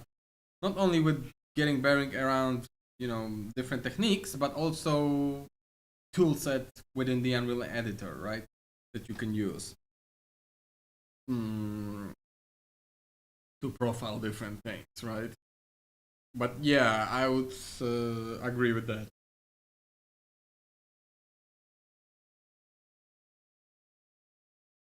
There's poor selection of info-rich resources for these kind of optimization. That is true. If I will ever get to shipping phase, in the project that I'm developing here on Livestream, then for sure you can be sure that I will be, live streaming all of the techniques that I would use for, shipping this. But when and if this will happen, I cannot guarantee, because you know how it is with personal projects, right? You start way more than you finish.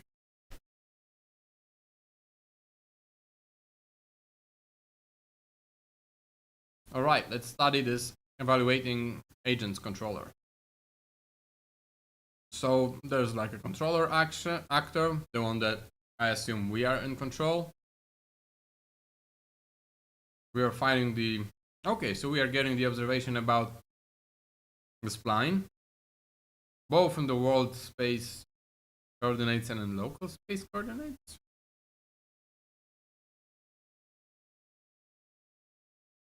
I don't get the logic of it.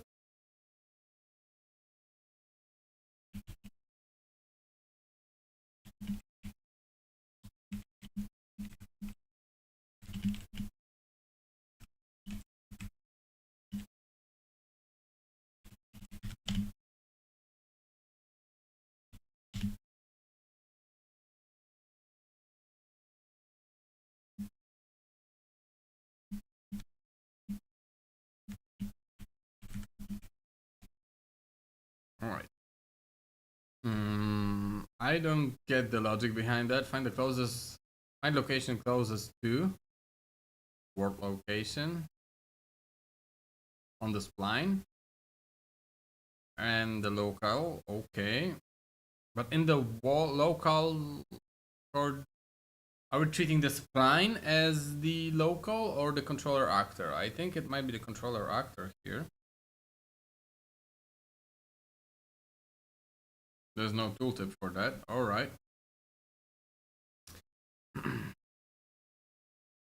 Graham says, yeah, I read a lot of Tom Luman stuff here, Leon. Oh, okay. Okay, but yeah, still, even with that resource, there's like a huge swath of things that, are outside of this course, and it's hard to find. Some of them you are coming up on fly, etc.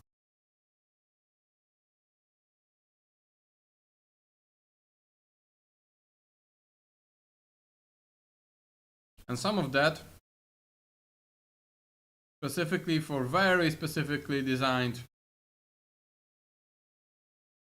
games. You are discovering the techniques that wouldn't work for any other game. Graham says, we need a central resource for all the good stuff. Actor pooling, yep. Significance managers, yes. Significance manager is one of my most favorite managers in the whole Unreal. Network managers, yes. Tick aggregation, yes. Might be worth a blog one day. Graham, and I think you would be a great author for that. The way you write about that, it makes me instantly, like concentrate on that. So, wink wink. You might be the chosen one. Alright, but I don't get this logic of why are we... It might be just my, sleep deprivation right now. Graham says, I need to finish this game first. Oh yeah, of course. Of course. I've already worked every single day since Christmas. Holy shit. Every single day? No pause? God damn. God damn. God damn.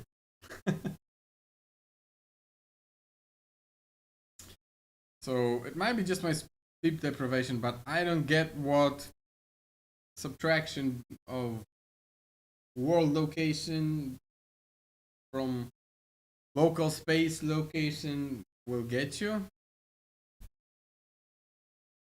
Yeah, like my brain right now, I'm trying to focus on that math, and it's like, today is not a math day, and I'm like, shit, I hate this. I hate this. I heard that this might be a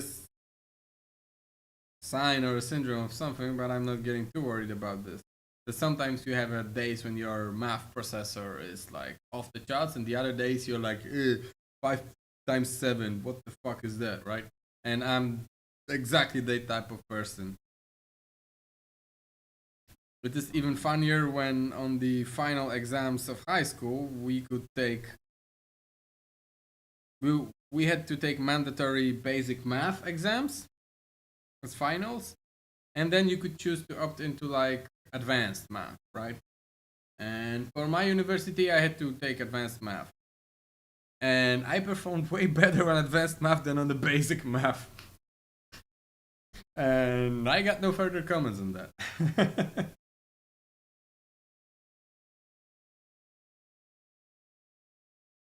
Graham says, I found the best way to improve quickly is time spent on target.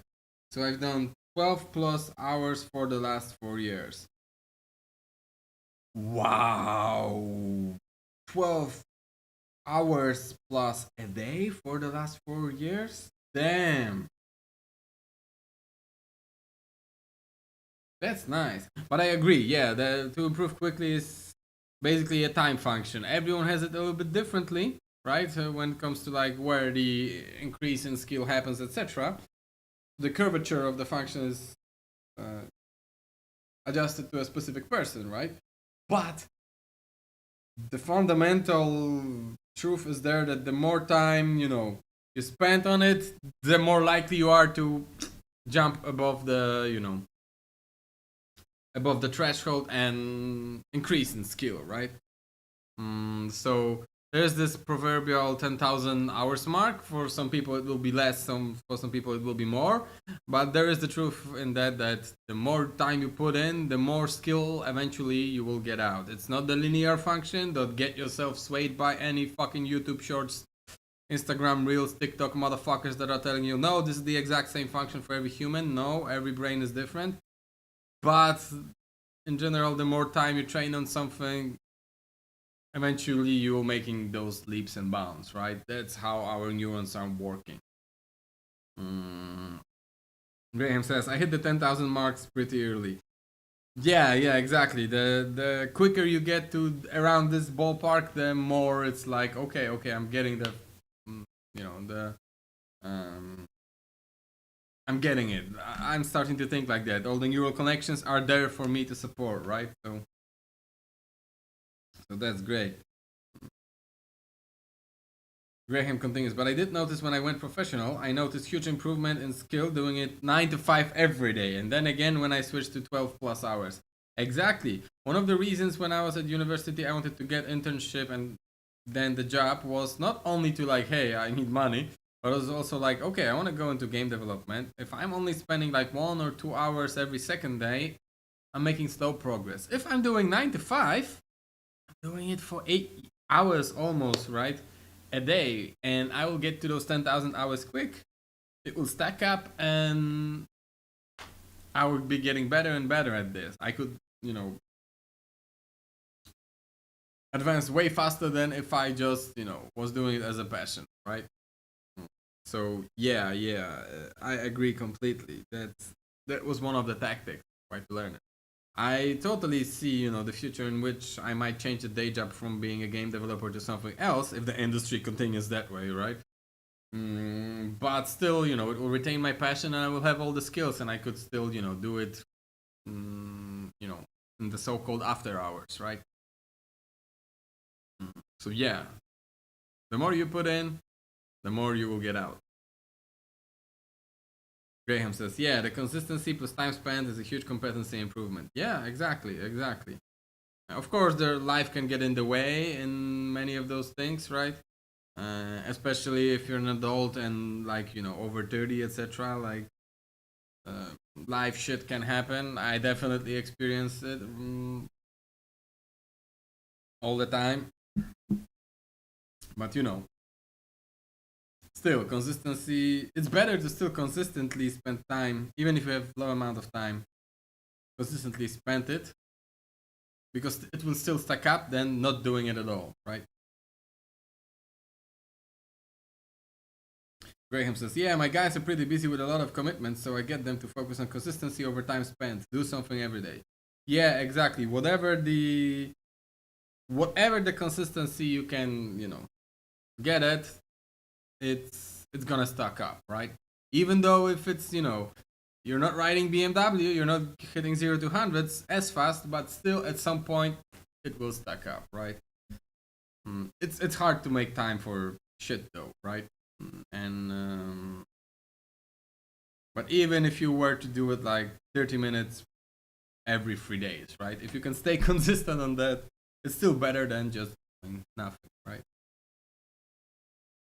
Yeah, I got a question about your 12-hour plus. I'm very curious about that. Like, what are your tactics to like not feel mentally drained or completely overworked? Because I'll be honest, for me, when at the end of the last year I had to work these kind of hours, I think I'm still feeling the effects of that. I'll be honest.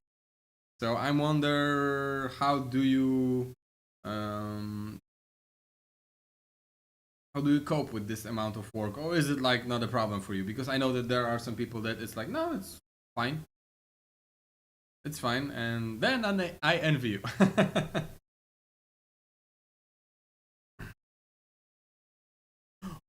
Oh, I'm stupid, of course. But thanks to talking with you and getting my, brain that didn't sleep very well last night to work on a higher gear, let's say. I answered my own questions like, yes, because we are getting the fucking direction out of this, right? So this is directing, we are unrotating this vector, scaling it way the fuck down, right? And then we are getting a regular local space on this actor, right?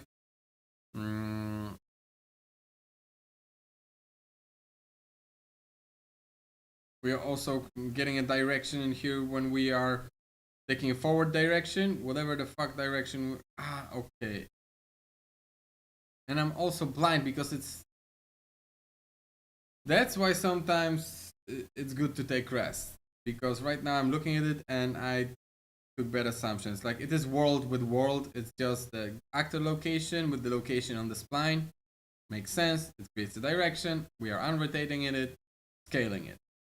Here we have local direction already. And the difference between forward direction and the direction that we have on the spline, right? I'm rotating this vector, taking the y component of it, scaling it up. And this will be our steering input that we will be observing, right? This is how we'll be making our observation about steering. And here is just velocity, right? Scale down velocity, and that's it. This is our throttle brake, right? So we have our steering, we have our throttle brake, and that's fine. All right.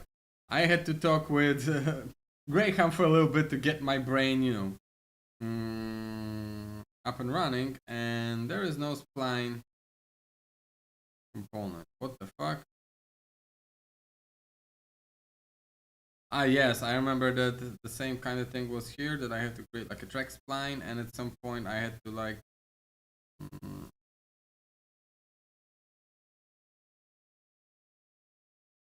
these are get track splines, and then I remember that I think in the manager I was setting this track spline. So we just have to do like create variable spline component, great workout right now. Because we don't have spline component in here, we have to save it from outside. Okay. Not that, not that. I want to go here. Recording manager. That's where we will probably be taking the spline.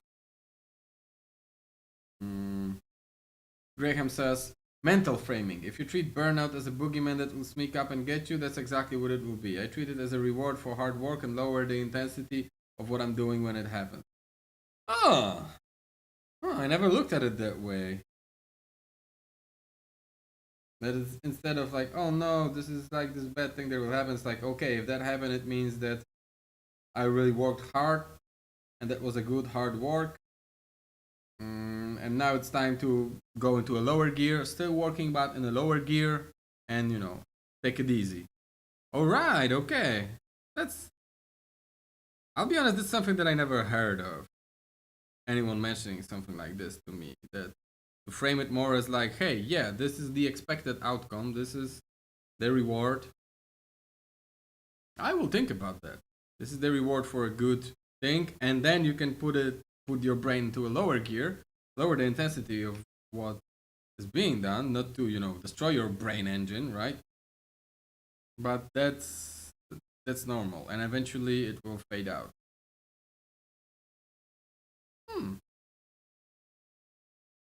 Thank you, Graham. I will be thinking about that. Graham says, like a gym workout. You work out hard, you expect to ache, you don't want to stop working out, so you just do something less intensive. Yeah. And also, kind of like in gym workout, if you overwork your hands, you're going with the legs, right? If your legs right now are overworked, but your hands are back up to speed, you're going back to hands, right? It's easier. I wouldn't say it's easier, but when you are a solo dev or in a small team, you can jump between tasks, right? It's like, okay, I'm tired with optimization, let me jump into something. There's like always lots of things to do, let me jump into something else, right? Do it with lower intensity, but something else, right? And then once you did that, the job, you still moved project forward, but you were taking a mental break from optimization. For example, it is just an example, right? Optimization. And yeah, it is nice reframing of things. I like that. I like that. I have to see if it will work for me, because for every person it might be different. But I like what I'm picking up what you're putting down. Graham says, yeah, I did a complex optimization pause. Now I'm doing cookie cutter UI design. Oh, exactly. Yeah. Like, it's still work. It's still pushing the project forward, right? The game forward. But it's not as mentally draining as, extremely complex passes of optimization, right?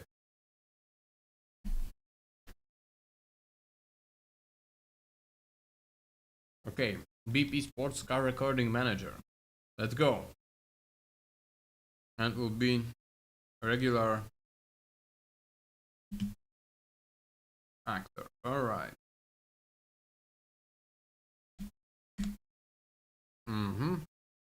We're here. Oh my god, it is once again this huge and complex thing. Okay, this is something that will be running. Oh, we won't be playing it ourselves. It will be an AI controller in this example. I was thinking that I will be driving the car, but no. Alright. Graham says, and to go back to your working arms versus working legs, this is kind of how it is. I work on something else that still has to be done. It's just not the same thing. Yeah. Yeah, and probably involves like different, even if we probably would go into like, brain resonance, we would see that, okay, it's like a different part of brain that's getting activated where you are doing cookie cutter UI design rather than complex, optimization, and then it would be completely something different. And if you were just playing with something and balancing, right? Like, those are different parts of our brains. Okay, so this data will get stored in the recording asset we'll use later to train our agent. Okay. Learning agents manager component. Learning agents manager. Entities. Multiple entity types. I wonder if this is connected to mass or it's just, a name. Alright, we do have our learning. And once again, oh my god. Then copy the following code. Make sure you have promoted all the variables correctly. The recording manager variables. Let's take a closer look at some portions of the graph which are different from what we've seen. Making the controller. Here we make the controller by calling the appropriate name to make the controller function. Alright. Damn. Recording human data. Alright. A lot of setup once again, but still this is like imitation, training. Something completely different than reinforcement. I was expecting that there will be a lot of setup in here. And this one I think we'll do by hands, because I feel like fixing all this shit, just like in the first part of me tackling this subject, will be way longer. So sequence of 6 events, right, from begin play. Alright, this one I won't need probably. Sequence, and we can already add in all the events. Alright, we have those events. And first thing we're doing is we're getting our sports car pawns. Okay, get all actors class. I'm not a big fan of this method, get all actors of class, for the runtime application, let's say. But this is, training neural network, right? So it's completely fucking fine.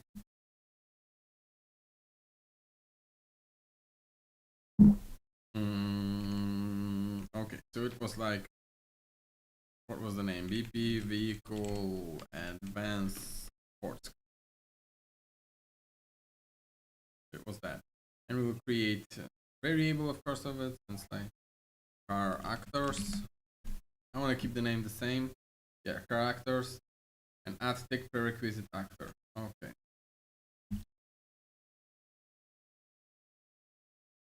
Mm-hmm.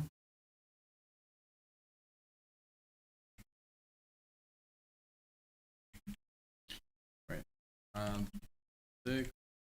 there's something that doesn't work for me at all. Like here they are showing that you can take an array, pass it into a function as a target, and it will automatically do a for loop over this array. It never worked for me. So I still have to go like either this or like this and be like for loop without break. This is the only way I can do it, right? So it's like, yeah, this will be this, and prerequisite actor is so. Right, okay. Yeah, I'll be honest, the same way, just to get back to our conversation and like mm, changing things. Like, for example, these streams are different for me because at the day job I don't work with blueprints almost at all, with the exception of like PCG graphs, but they aren't blueprints exactly. And for me, being able to like, you know, get to, first of all, streaming, and second of all, like just blueprint scripting is so different, even though it's still script, etc. And supposedly you are thinking the same way than as when you are writing C++ code, but I don't know, the difference for me, it is so huge between blueprint and C++ that I'm feeling like I'm doing this lower intensity workout right now on my brain compared to what I will be doing tomorrow on Monday with like deep debugging sessions in C++, you know, like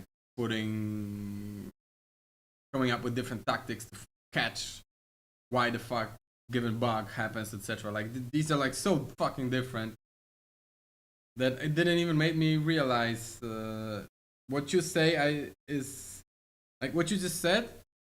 I kind of am already doing, but I never really put it in that perspective. That hey, I'm using this stream and working on these blueprints as a way to like still do some workout on myself, lower intensity, feel some satisfaction, but combat the day job burnout. Like, damn, Graham, you really, you really made me think, and I'll be thinking about that. Thanks for that, bro. All right, add tick prerequisite actor, of course, and then we are also getting actors of class, and this time it's spline. We know there's only one. Get actor of class. And we are searching for spline. BP racetrack spline, right? It is that one guy.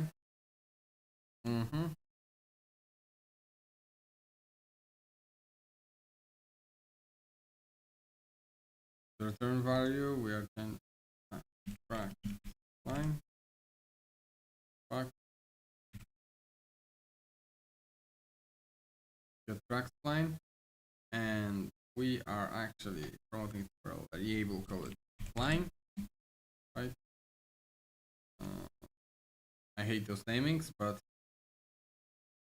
naming convention, but whatever. And reset to random point on spline. Of course, this is very similar. And once again, I will have to do like a for loop that wasn't actually there because it never works for me. I cannot just do but let's say reset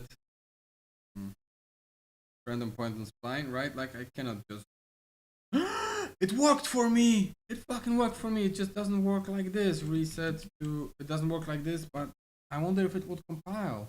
It will compile. Let's test it because even at the day job when I tried that in rare instance when I have to touch the blueprint, it never worked for me though. Whoa! First time this thing automatic iteration over an array worked for me. Okay, here we go. Then we are making our interactor, right? Make interactor. Learning agents manager. This. Right, this is our component. The class is BP Sports Car. BP Sports Car Interactor, the only one, and the name of it is Interactor, right? The variable right now, Interactor.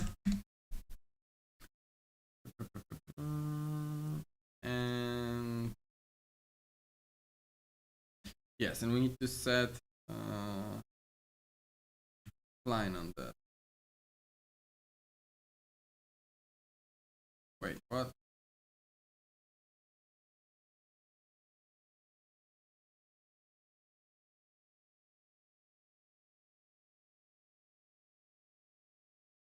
Yeah, and we have our interactor has track line. So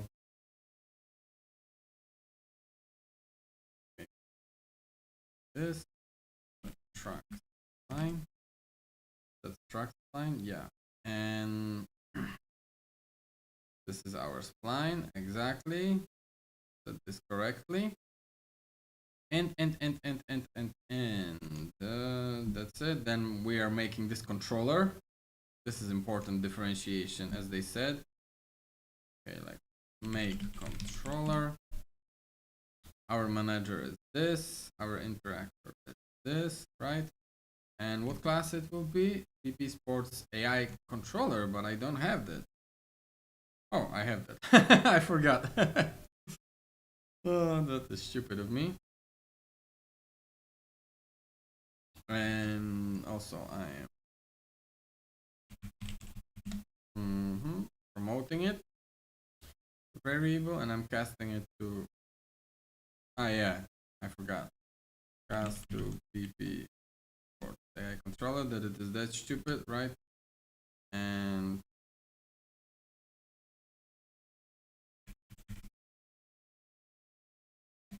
that's line component line, and it's done, right? Because we are setting up that exact spline component that will be, used in here in the class that we just made before. What the fuck is that? I don't need to anymore? Really? But it used to be fucked up. Okay. Without casting, because usually this type was something different. Fuck it. Then.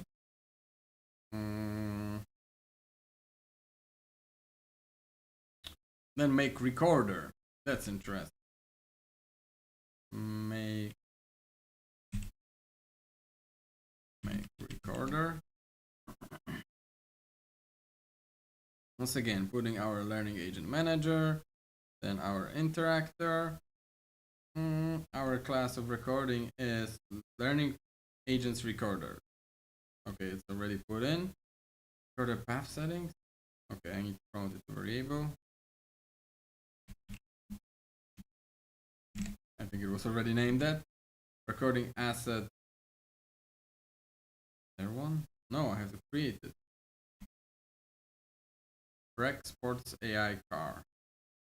Car AI. But what is the class of that? Recording objects reference.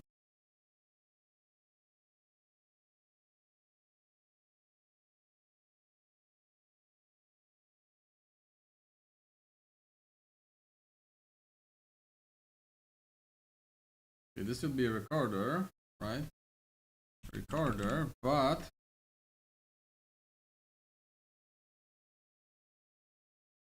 I need to create this asset, but I don't know what is the class of that asset. Is there like data asset? Okay, it is miscellaneous data asset and then learning agents record. All right, let's do exactly that.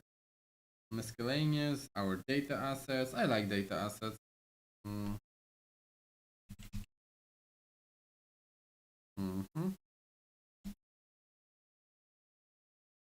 And this can be then put in here, right?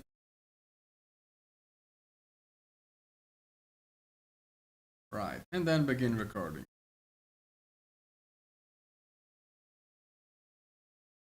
Begin.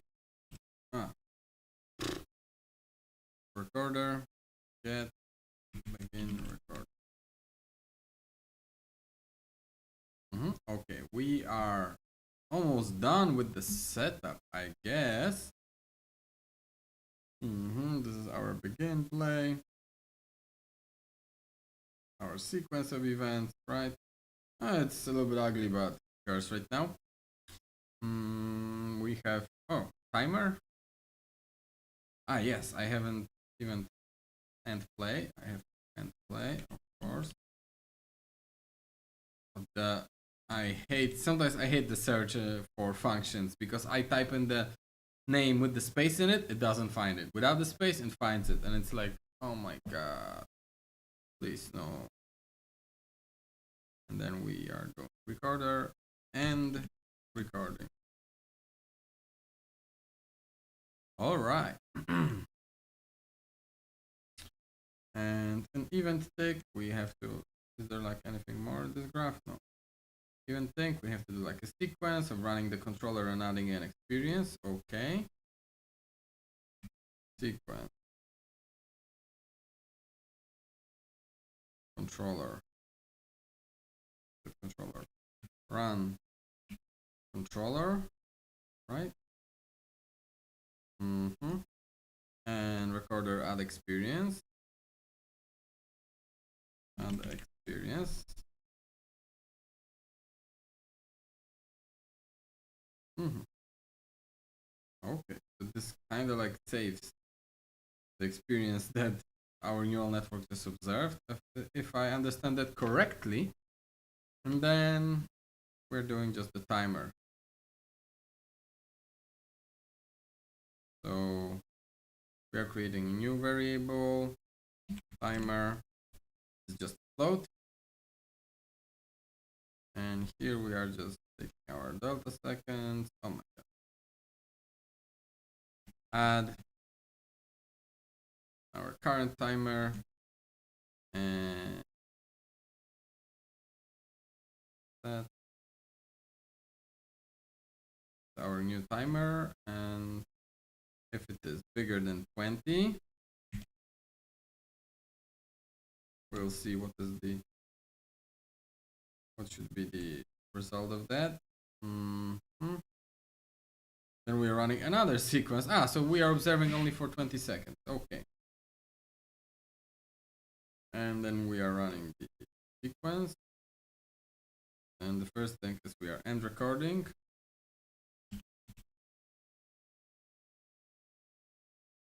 The first thing that we are doing. Then we are getting all of our agents and we are resetting them. I think I can safely, maybe I can safely copy them. We'll see.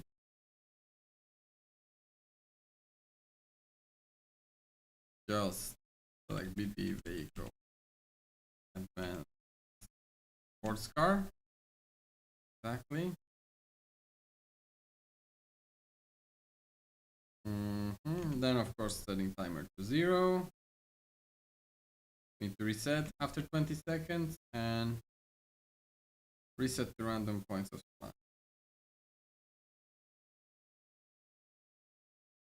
It's annoying. Reset to random. So the way to do it really is that for each loop, and then I have to go reset to random point of spline. And isn't there like any simpler way of doing this?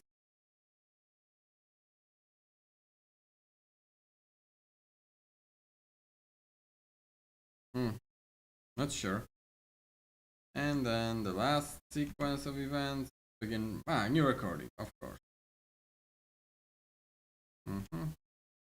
So recorder, new recording. Start. Wait, what? Begin. Oh my god. Begin recording. All right. Everything should compile, and it did. Let's get back to business. Recording manager. Let's see if we have our things. We have it here. We have it correctly set up here, and recording.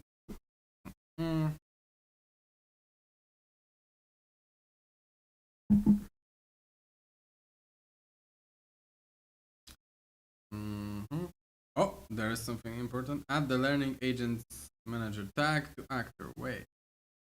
What?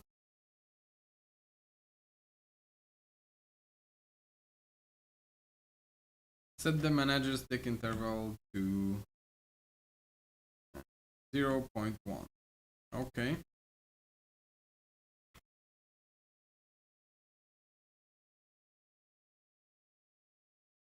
Wait. What?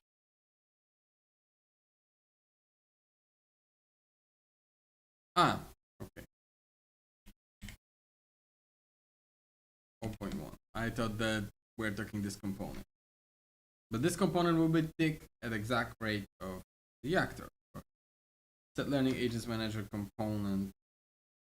Select and max number to 32. Wait, there was some.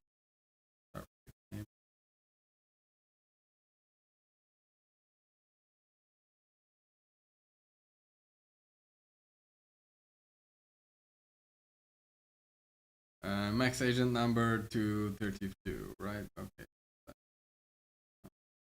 32 because this is our number of agents that we are playing, and add learning agents manager tag to the actor, the whole actor. So tag, bam, bam, component, and record data. To record data from our AI controllers, do the following. Remove the existing BP sports car manager from the level. Oh, so we are removing BP's. Wait, what? Ah, there it is. Learning agent manager. This used to be our BP sports car manager, right? We want to remove that from level. All right. And we are placing our BP recording sports car manager.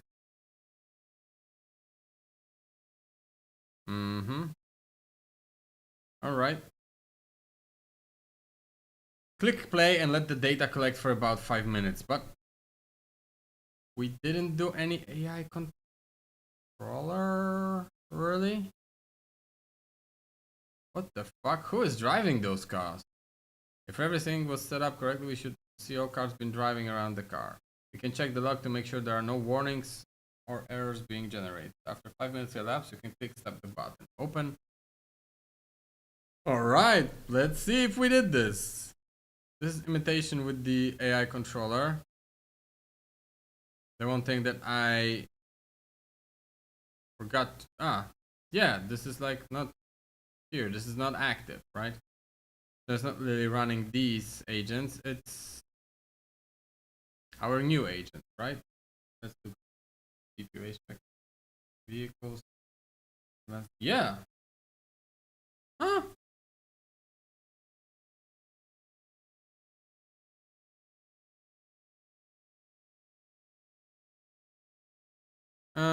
They are not really driving on a race car. They are driving near the spline, but nowhere near the spline. Know what I'm saying? Like they are not bumbling around like, as if they were blind, but they're not doing a good job either.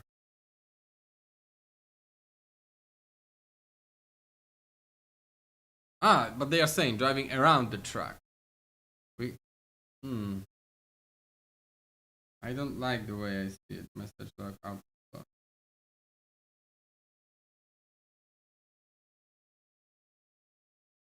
There is no warning or error right now. But they're not doing exactly what they were supposed to do. They're supposed to drive around the close to spline. For some reason they are going away from it.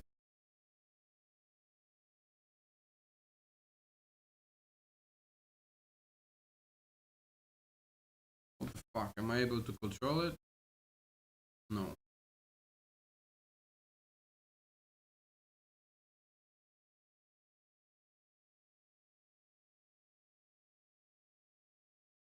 This is the only thing that I really created here.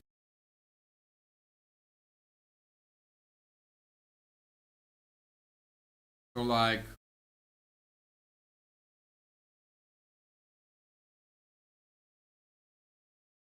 is it that scaling that is a little bit too big? Maybe. We can play around with that.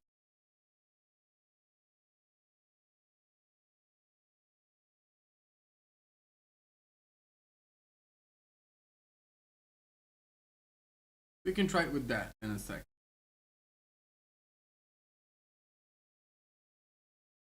Because definitely something ain't right.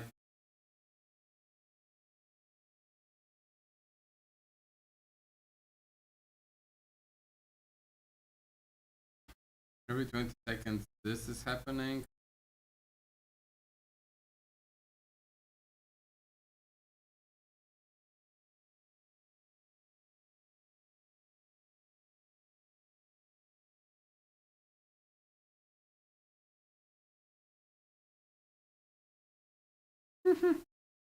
It's not working exactly as I would hope so. Because it is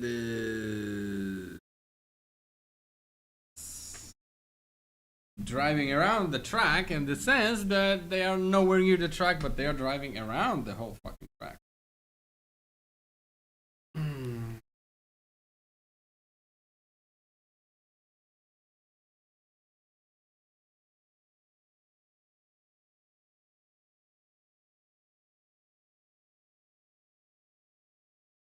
Imitation train manager.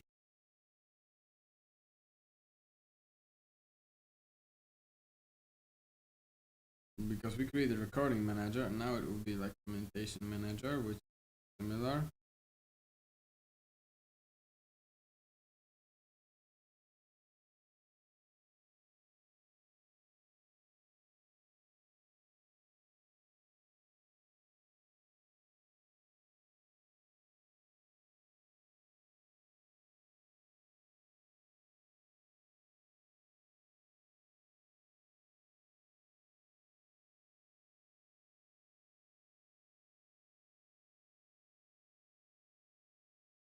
Lots of records are being happening in here, but I don't like any of them. Reset all of the recordings because we need to fix that. We cannot train the cars by imitation to drive not on the track. Reinforcement learning brought better results in here, so we need to fix that. And I think it might be due to this scaling. I believe. Yup, it kinda was that scaling, I guess. Or maybe not.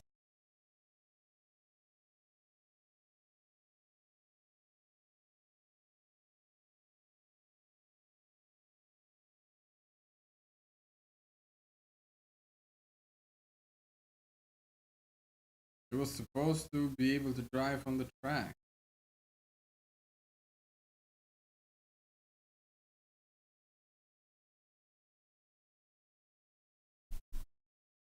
Okay, 5 also isn't cut. 15 was way more like stable, even though it was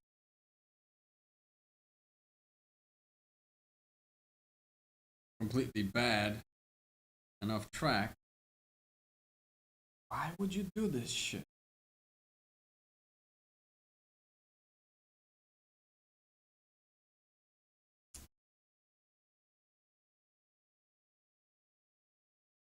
Right now I'm kinda doing things at random, I'll be honest. I know it is throttle, but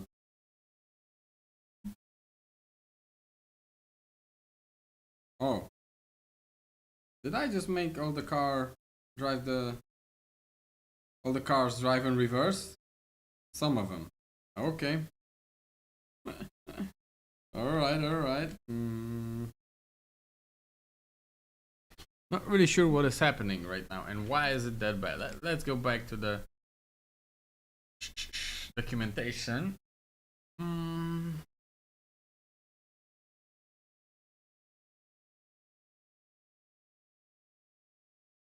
This is supposed to. This code creates an agent that will attempt to steer towards the center of the track and will slow down around turns. We need to set both steering and throttle brake action.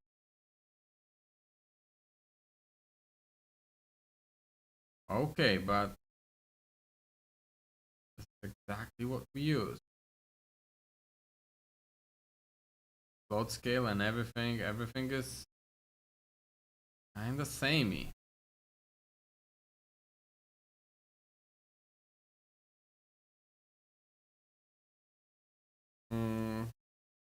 Maybe this is too big.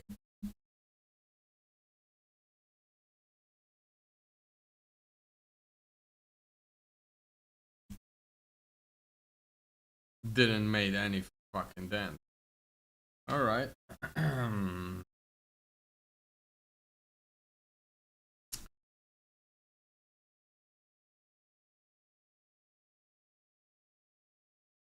Was 500. Maybe that was bad. Maybe it should be 0.1. Let's increase it tenfold. No. Steering backwards.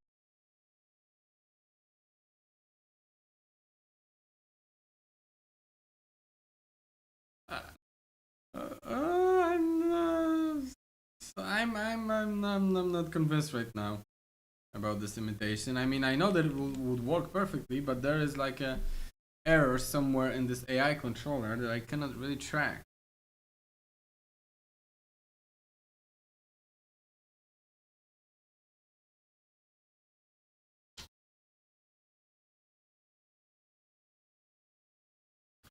I cannot really track this thing. I'll be honest. 0.01, 15, and is there like... I could enable visual logger just to see, you know. But I won't see it because it's not making observations along the path. It's like steering and throttle brake, and that's it. I won't see what's going on.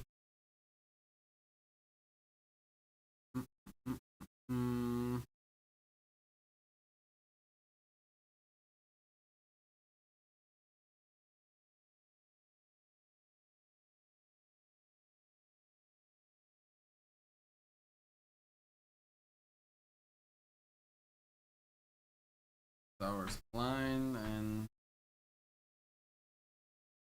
and it is just running this controller.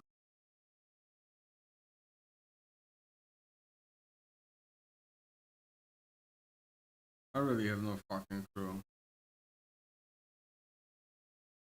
I'll be honest, I have no fucking clue why it is driving like that. So far away from the spline. They're driving consistently though.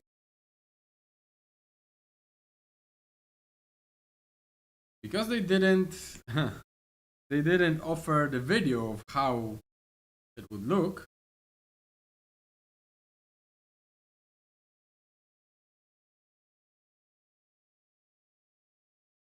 Because they're saying we should begin driving cars around the track, and it could mean like literally driving on the track or actually driving around the track, and this is what's to be expected, right? Okay, so let's leave it for 5 minutes, right?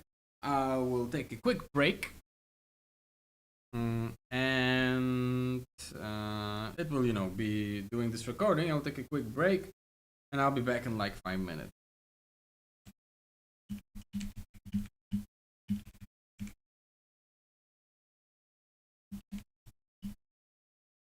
Yeah. So I'll be back.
Alright, I'm back.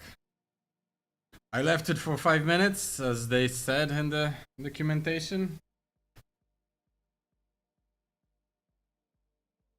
I don't know, is the aim of that yes, they will be driving around the car, around the truck like that, and then reinforcement lane training will actually get them to drive on the center on the track? Or is there like a bug in the AI controller that I cannot find right now and it is fixable? I don't know, but we will see. Also, this plugin is very experimental in all of its workflow, which is not boding well for the fact that I want to use it like in the project, but you know, maybe by the time we'll be getting to it, it will be a little bit better. But let's get back to this. Okay, and after 5 minutes, you can click stop button. I'm clicking stop button. All right, and I'm opening up our asset, and we see that there's like 800 records, right?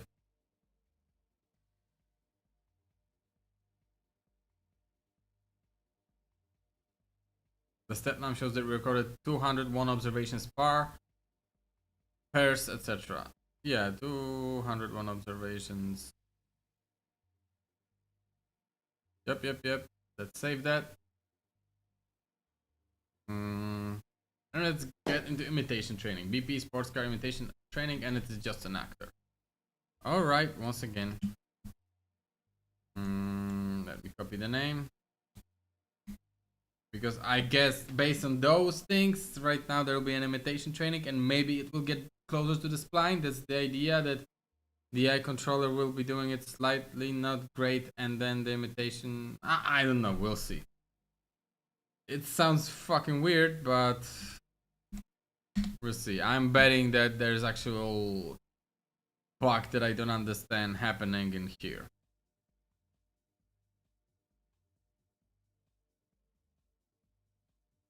In the agent controller section. There's something wrong in there.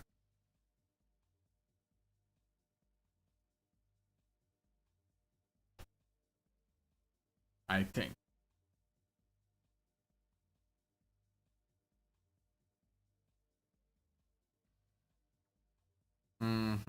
Okay. I could spend all the time looking there and not finding a solution. Let me go to the end result, and once again, there's like this huge blueprint, but we'll be doing it on our own because once again, copying it will probably fuck me up for a long time. Sequence of 4. Actually, that node I can copy it simpler, and it's like get all actor of class. That I can actually copy from that, right?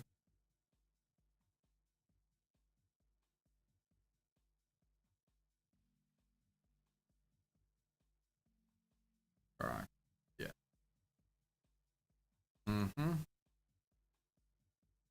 And then add prerequisite act. And of course I have to add learning agents manager, of course.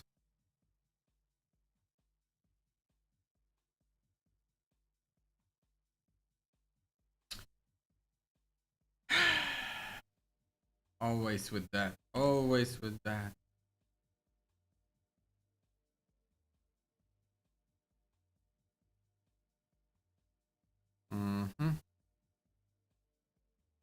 And then add the prerequisite actor.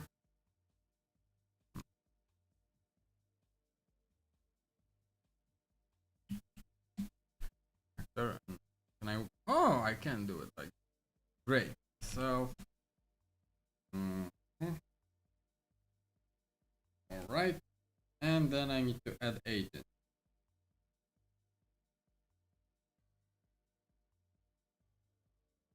So it's like this agent, and this is car actor. Right? Right. All right. And we don't need any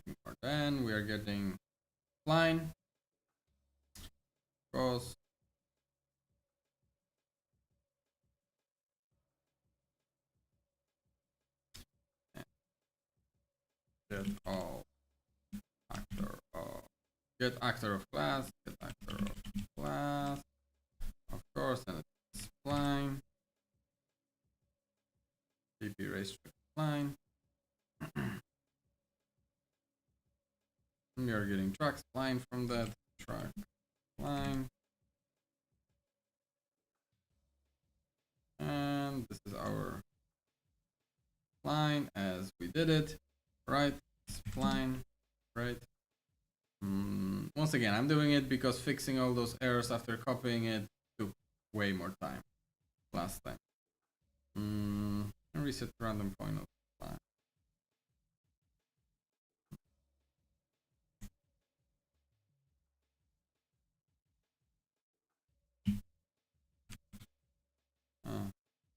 Do it like this. I cannot be bothered. And then can I can't, but I can do it like this. This is kind of funny.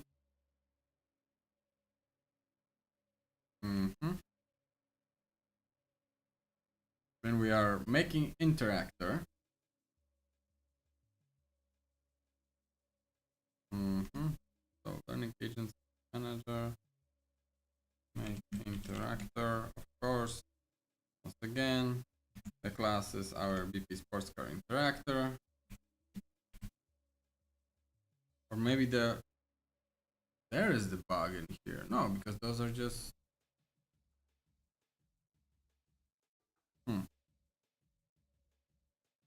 okay. Now let's not get sidetracked by the bug that is kind of haunting me. It is interactor, right? And what we're doing for interactor is also setting the spline.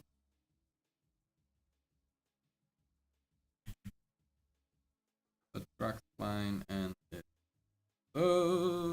This. Right? And then that's where we're making policy right now.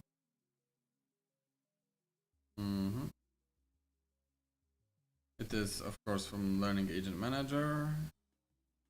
Make policy.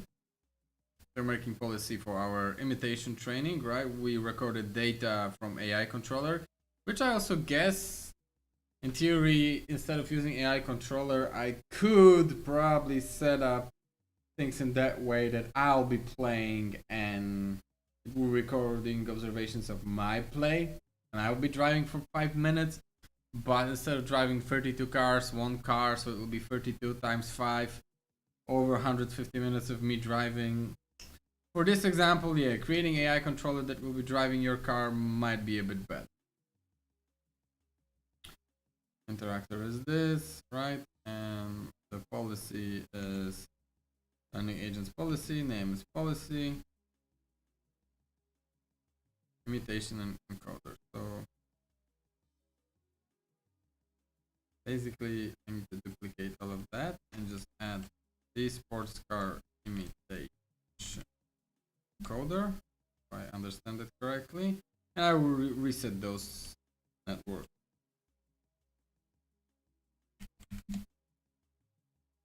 Encrypt, if I understand that correct.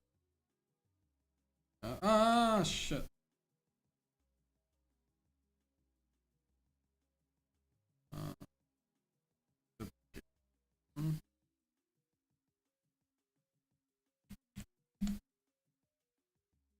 Right, and all those with imitation, I have to go and reset network.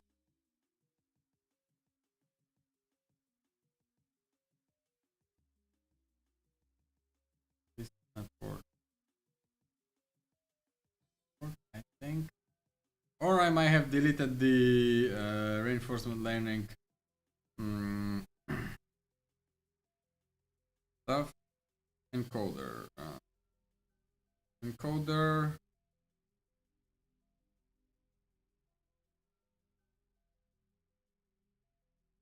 Decoder, imitation, decoder, and I'm lacking the duplication of this with imitation. I remember, if I understand that correctly. Oh, whoa. And policy, right? And create policy set. Okay, so far so good. And all of that, of course, to policy.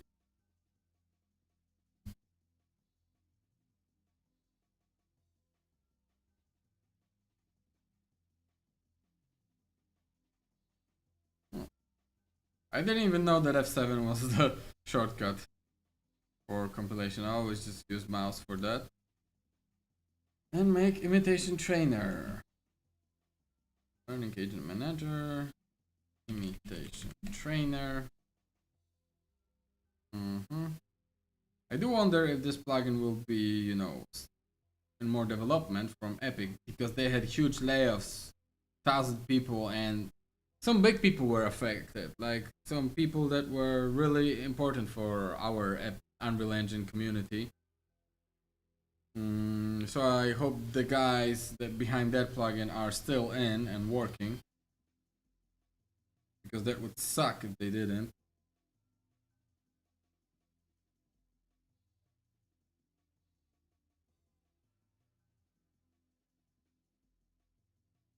There's something like a communicator in here that I don't have in here. I don't know how to create this asset like that.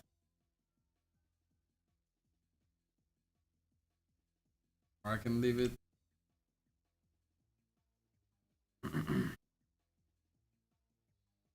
Okay.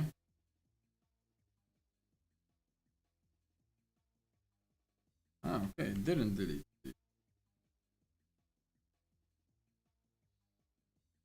And some jets are flying over my house, I guess.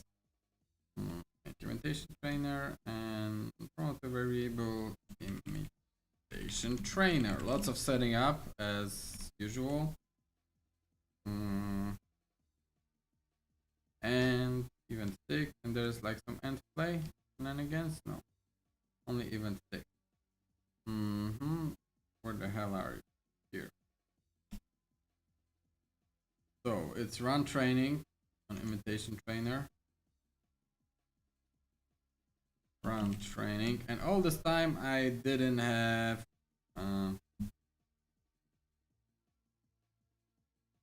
demo mode on. Sorry for that, guys. I forgot about this shit. Okay, so this is that, and recording is Rec Sports AI car. Imitation trainer setting. All of that needs to be created.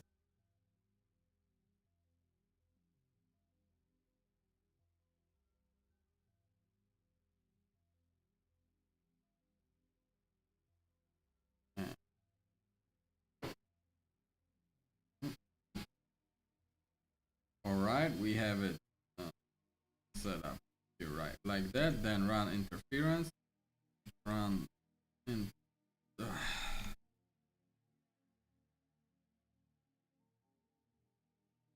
Policy. Run enter.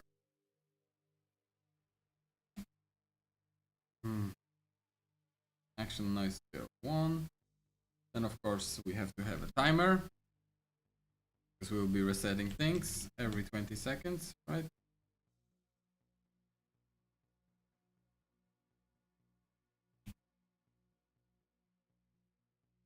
So it's like bum, and add this plus timer and set timer. And of course, every 10 seconds this time. Okay.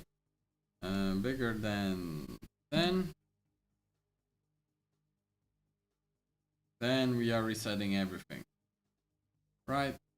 Yeah. Get all agents.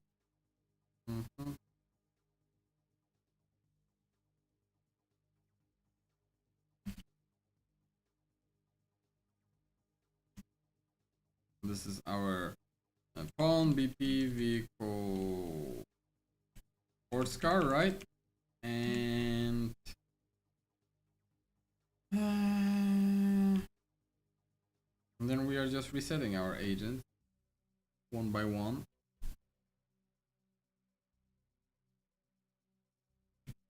Reset agent.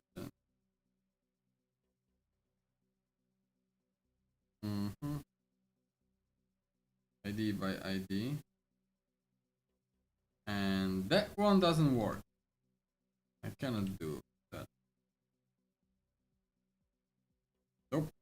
This automatic for loop array doesn't work. I have to go like this for each loop.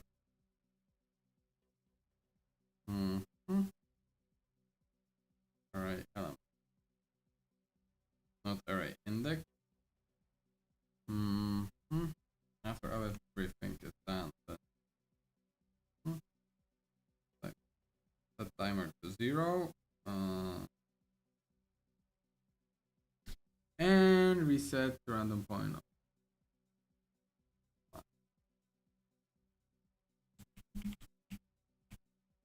What the hell? Reset to random point.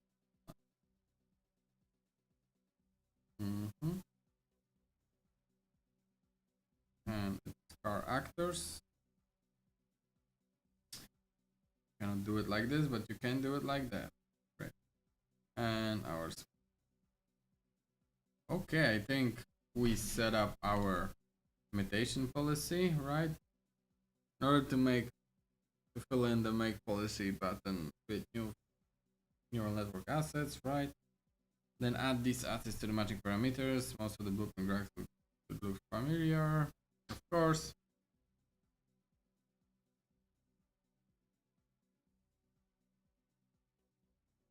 Hey, here there were like settings here, and there were no settings. And also, tick interval manager has to be, it's the same thing basically. Tick 0.1, right? And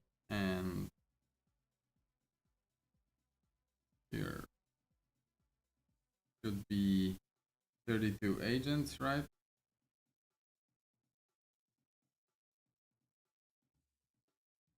Yeah, 32. And this should have learning agents manager tag on the whole actor, right? Tag.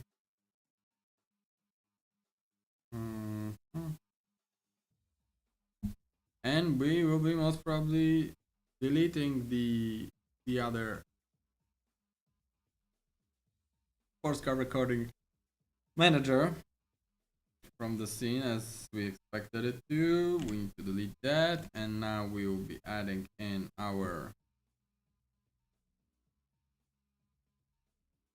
imitation training manager, right? Click play and let the training run for about 5 minutes. Whenever the behavior looks good, stop the game. In the beginning, the cars will fidget around, but by the end, they should be driving around similar to the data we recorded. So they will be driving not on spline. They will be driving outside of the track in the good fashion, but outside of the track. So the neural network will work exactly as it was supposed to. We just have the bug in AI controller, even though we followed everything exactly like they did.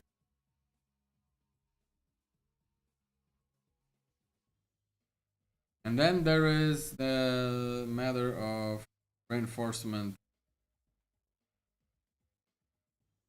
training from IL policy. I want to really do this. Okay, so let's do this. Let's click play. Yeah, for 5 minutes they'll be bumbling around like fucking idiots, right? It's alright.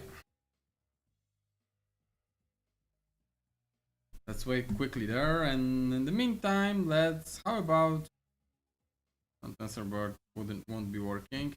I wanted to see Unreal Engine product support. If they put up 5.8 already? No. We only got forward looking. We don't know what will make it in 5.8. I saw that they created an agenda for Chicago Unreal Engine Fest, right? Unreal Fest. I won't be going there at all, and it sucks that there looks like there won't be Unreal Engine Europe. So this year we'll be without that resource. That sucks, but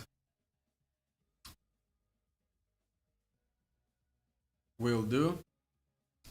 And is there anything new in the forward looking? Mesh terrain? No, everything here was already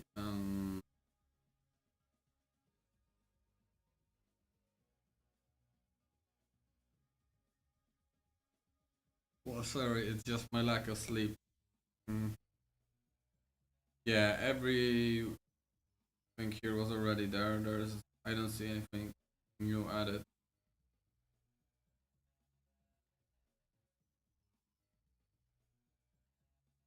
Yeah, and even when they show the agenda for, hey, here's what will be the agenda for Chicago Annual Fest, and there's like a presentation, hey, everything new in 5.8, they didn't really specify any features, so it's like, oh, they're probably still, like figuring this out, right?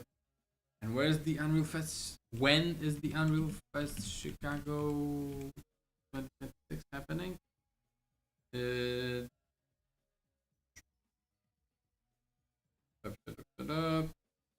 I'm interested in when.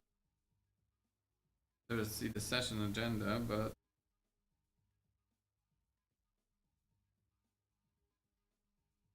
in June 16th. Okay, so a little bit quite soon. Yeah, I first looked at Unreal Engine 5.8, new features, workflows, blah blah blah. Rather than dive into individual features, real production workflows, etc., day-to-day development, which to me means like, oh shit, like with each and every release they had like this one big feature that they wanted to show off, and 5.8 they might not have this one big feature to show off. It's more like, okay, let's show you, from start to finish some workflows, right, with this features that are already there and the improvements to those features, which I'll be honest, it's a nice change of pace in my opinion. We'll see what they will present here. And it sucks that there is no Unreal Engine Fest Europe, unfortunately. If we go to events, Unreal Fest Chicago, there were GDC presentations, but nothing really huge from what I heard. You can also type in Unreal Fest. Unreal Fest coming to city near you. And there's only Chicago, Seoul, Shanghai, and Tokyo. No Europe.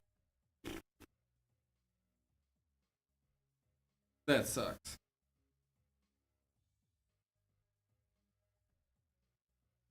I loved UnrealFest.com. But whatever. We'll make do. Okay. Are they already doing... No, it's been 5 minutes. Oh, wait, I have a blueprint error. Holy shit, I didn't realize that. Error, access now trying to read property imitation trainer and BP sports car. What?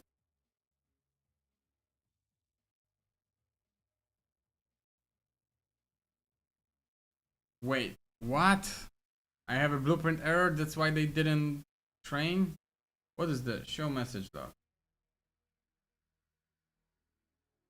I'm trying to read. Show me.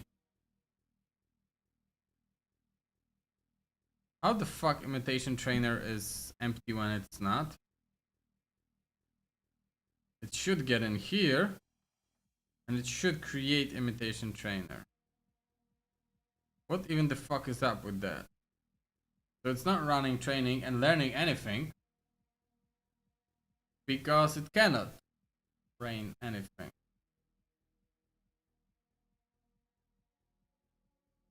right? So those 5 minutes went away for nothing. All right. Why the make imitation trainer wouldn't work? We do have the policy created. We have interactor, learning manager, but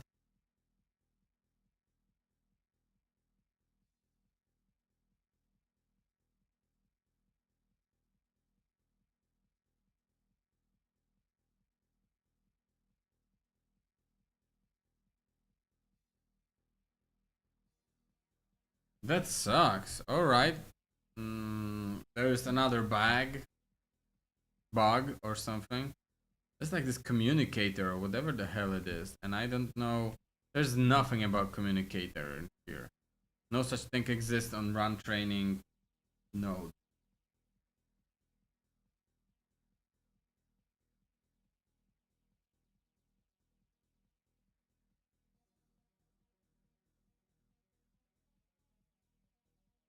Everything else is set up correctly.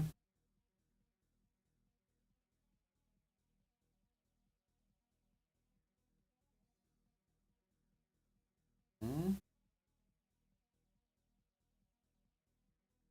I don't see. Yeah, I don't see why it wouldn't work like that.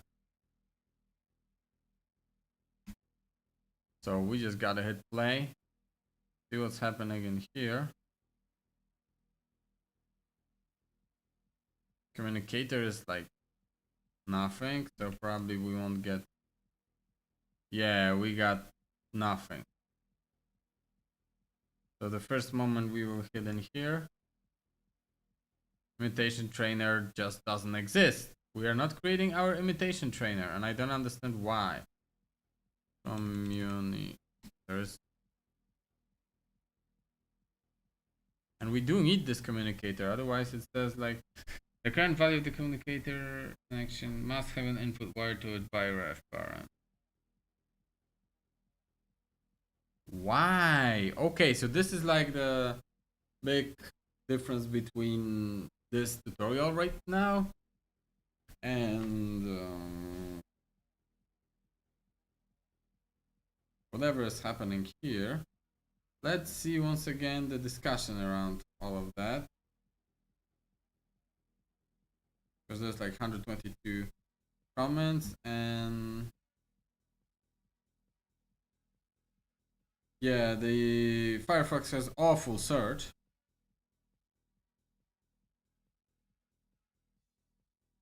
Imitation. Let's see. There it is.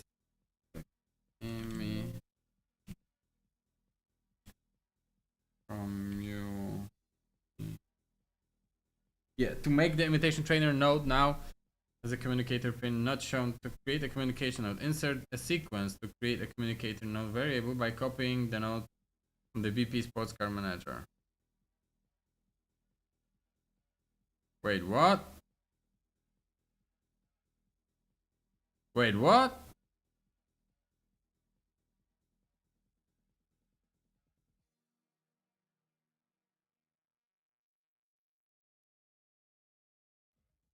Copy this.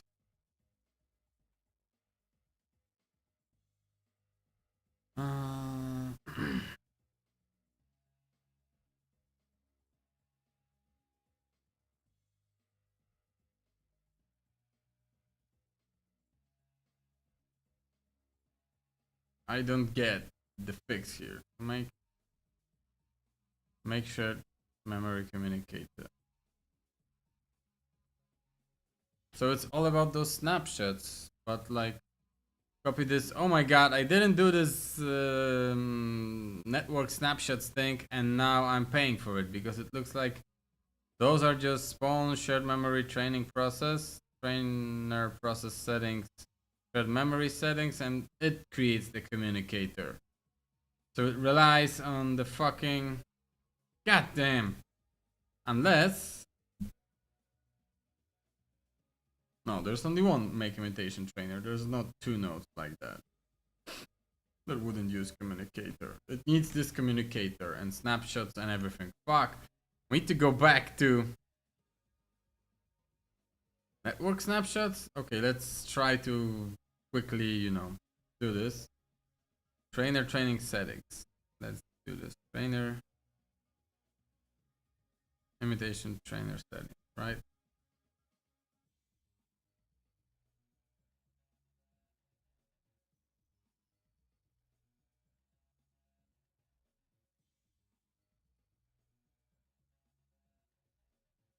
Is this that? Yeah, okay. Save snapshots, right? That's one thing. And where do I have to save them? You can use the and when to put them. There's like a make policy note, right?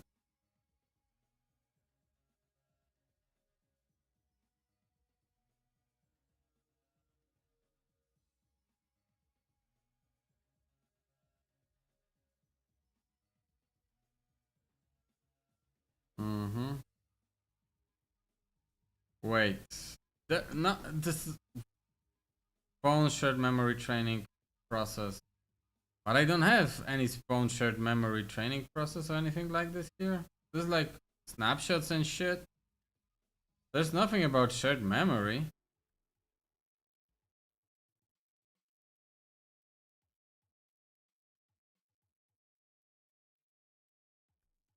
And I don't know where this thing is.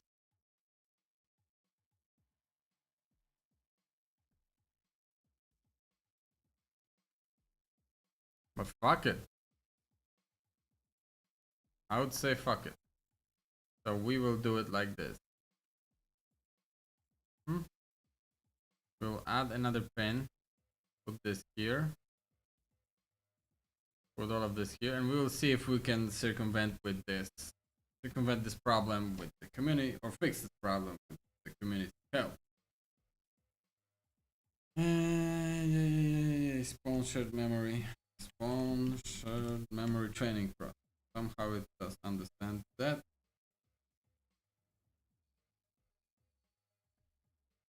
Trainer process that.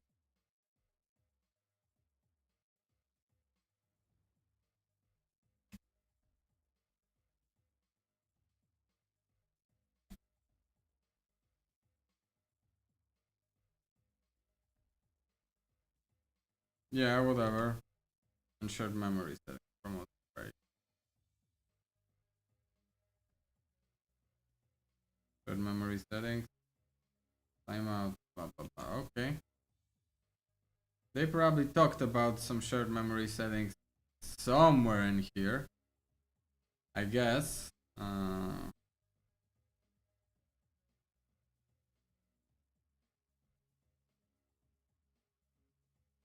Alright, and then you make shared memory communicator. Trainer process. This. Shared memory setting. This. And that. And then this is being set as the communicator. Wow, I would never fucking pick that up if it wasn't for the community. Now we can pass in communicator in here. I am not sure if it will still work, but let's see. At least maybe output log wouldn't be schema name not found in schema list. Is the schema added, and is it what? What schema? What the fuck are we talking about? I don't understand any of this. We weren't really doing anything like this in here. This is only snapshots, right? Were there any like shared memory things in here? No.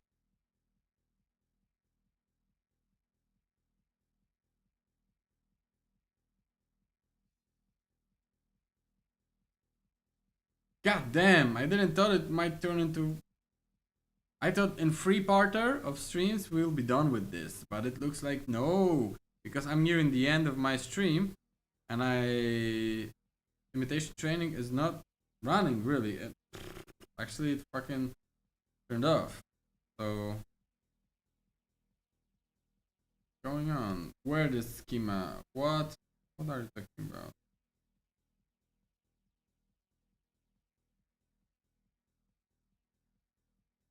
It's probably in one of those settings, right? Task name, non-editor, relative par. No.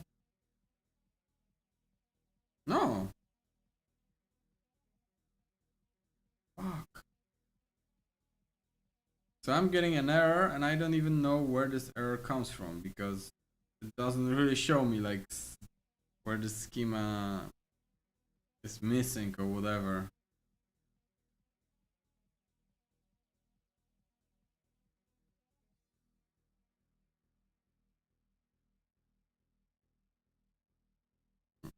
Mm.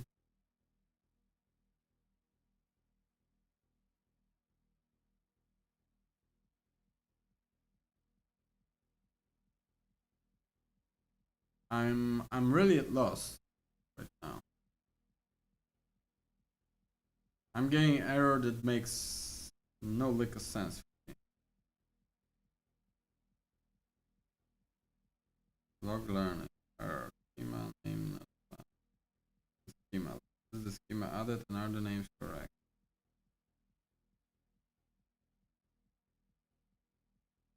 Recording conveys no valid training data. How the fuck? This recording has no valid training data where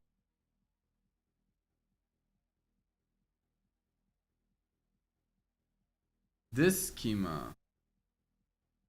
I don't have schema. And it didn't say anything about doing anything like this. So we stumbled yet another. I think this imitation might be completely broken.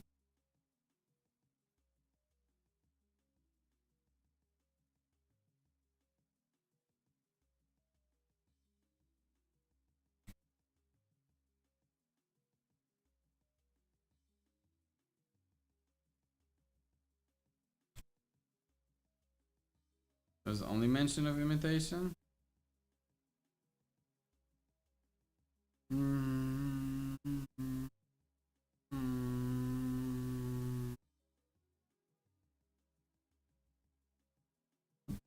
I was saying that this is the only one. Oh my god, this search is so fucking broken. So I have to look on my own.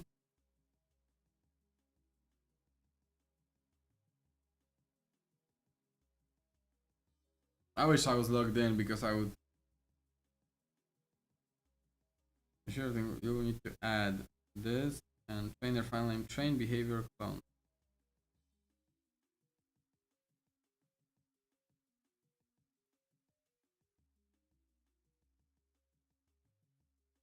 Alright. Once again, thanks to the community.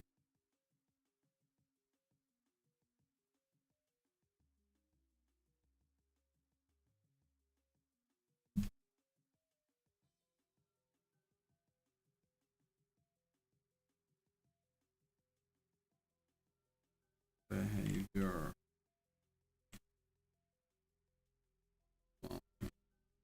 Right? Okay, behavior without you. So American spelling. And editor, all of that is like, okay.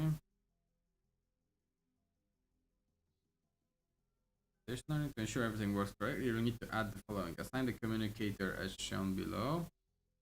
And this is for imitation trainer, right? Okay, I did this. Shared memory settings. Oh, I don't need to provide that in here.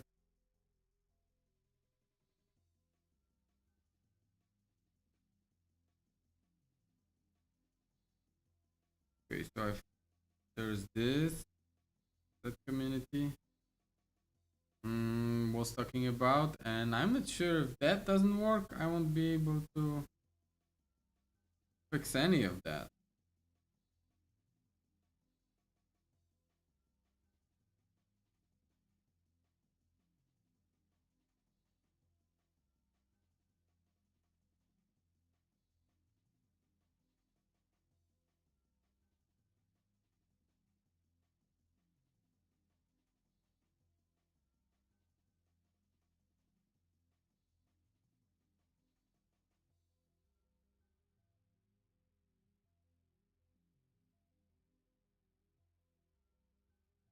Hmm. Okay. What is the PDF? Scaling out with learning agent. All right.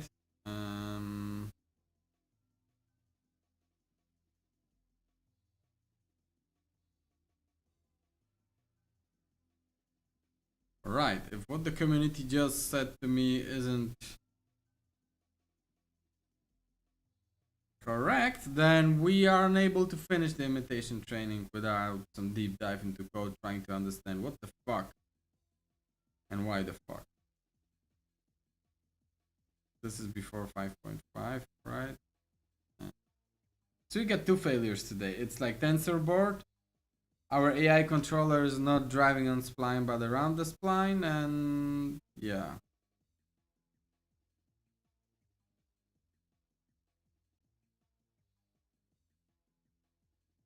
Yeah, and I don't see anything more about, like, not that many people tried that imitation training. So, okay, there's one thing, right? And I did it correctly. They didn't use the shared memory settings same way that I did, but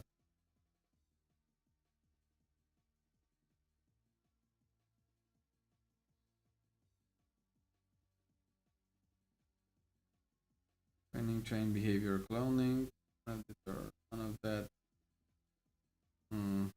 is needed. But also, it is like crying about, hey,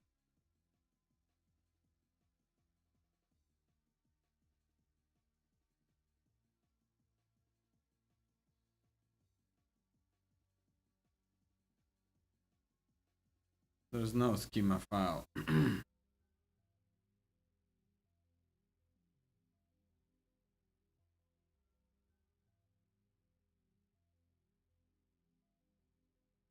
I don't know.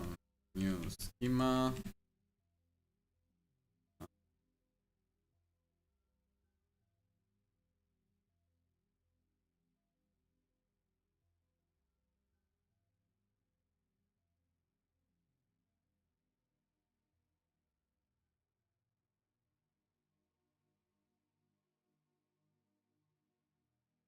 Hmm.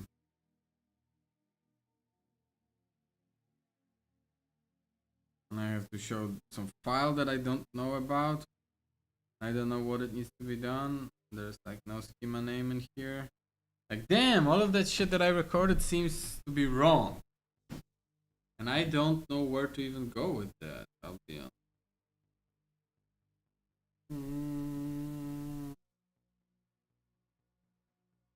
Because it recorded a shit ton of data from what I see. But there is no schema name, etc. Do I have to like re-record it again? Like, what the hell is going on in here?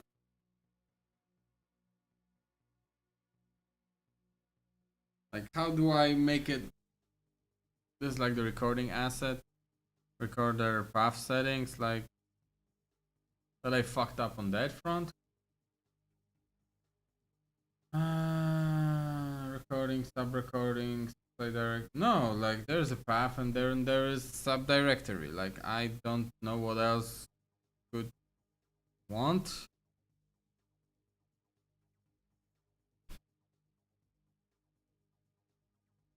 There's nothing more that I could add to it. There's interactor, spline, make recorder, begin recording. Is there like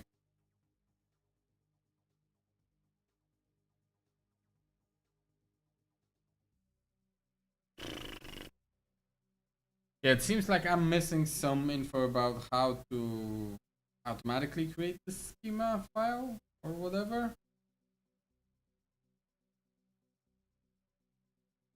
for car recording for imitation technique. So yeah, I thought that we might, do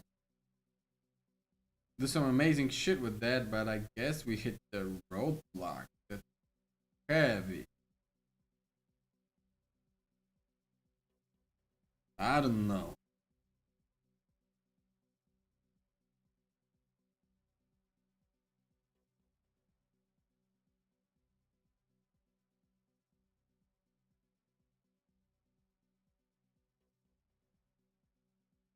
just like this.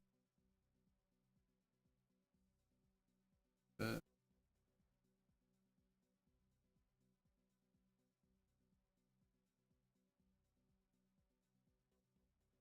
I might also need to process setting.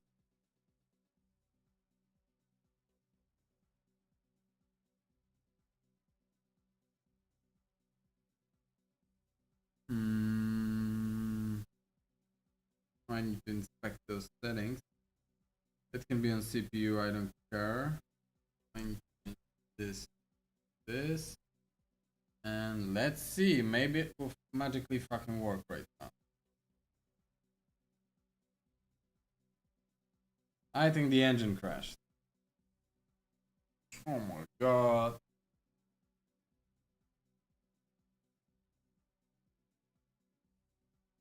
Recording contains no valid training data. Great.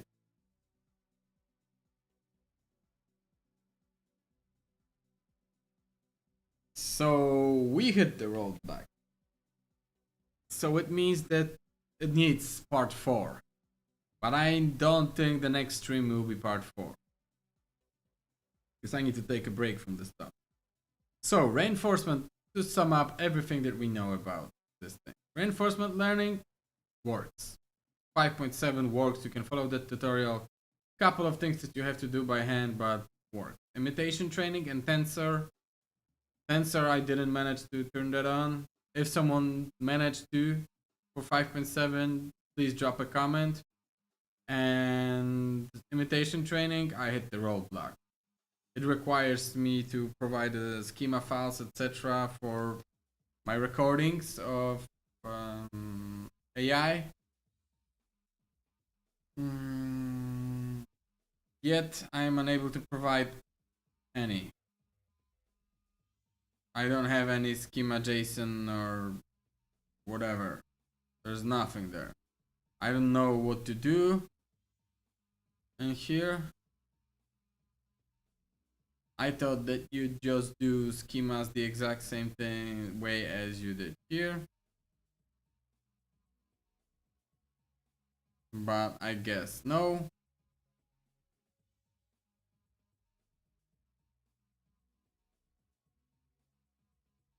Because there is this thing like out observation schema element, etc. and it creates those schemas, right? An observation schema, it creates everything. But for some reason, unless the error is that I should have implemented. No, but when I'm having this recording, right, manager, I was using this interactor, right? Yeah, so it was using this interactor and it's supposed to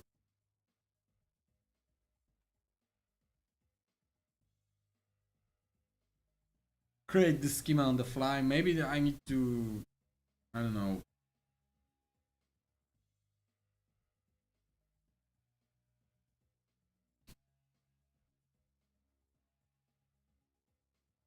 somehow force this interactor to save it to JSON or something, but I am not sure how to do this.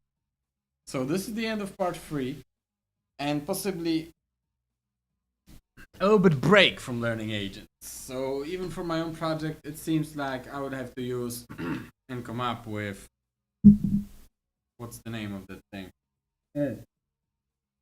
Reward functions for reinforcement learnings, because I cannot make heads or butts of the schema problems for 5.7, unless there will be an update of the plugin in 5.8 and a new tutorial. So yeah,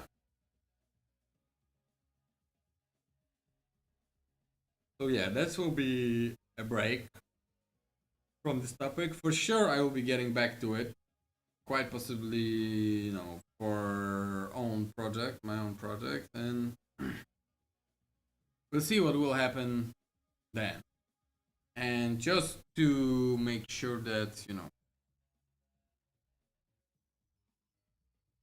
next weekend I won't be able to stream because of family stuff.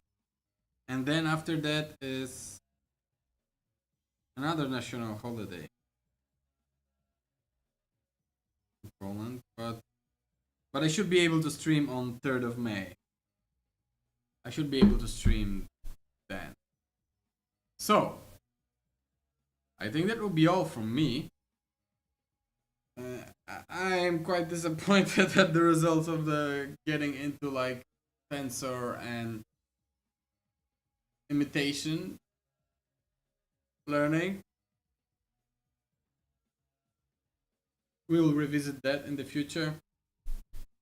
And we will see each other next time on 3rd of May. Bye bye. I hope you guys have a nice next 2 weekends. 2 weeks, sorry. 2 weekends and the nice rest of the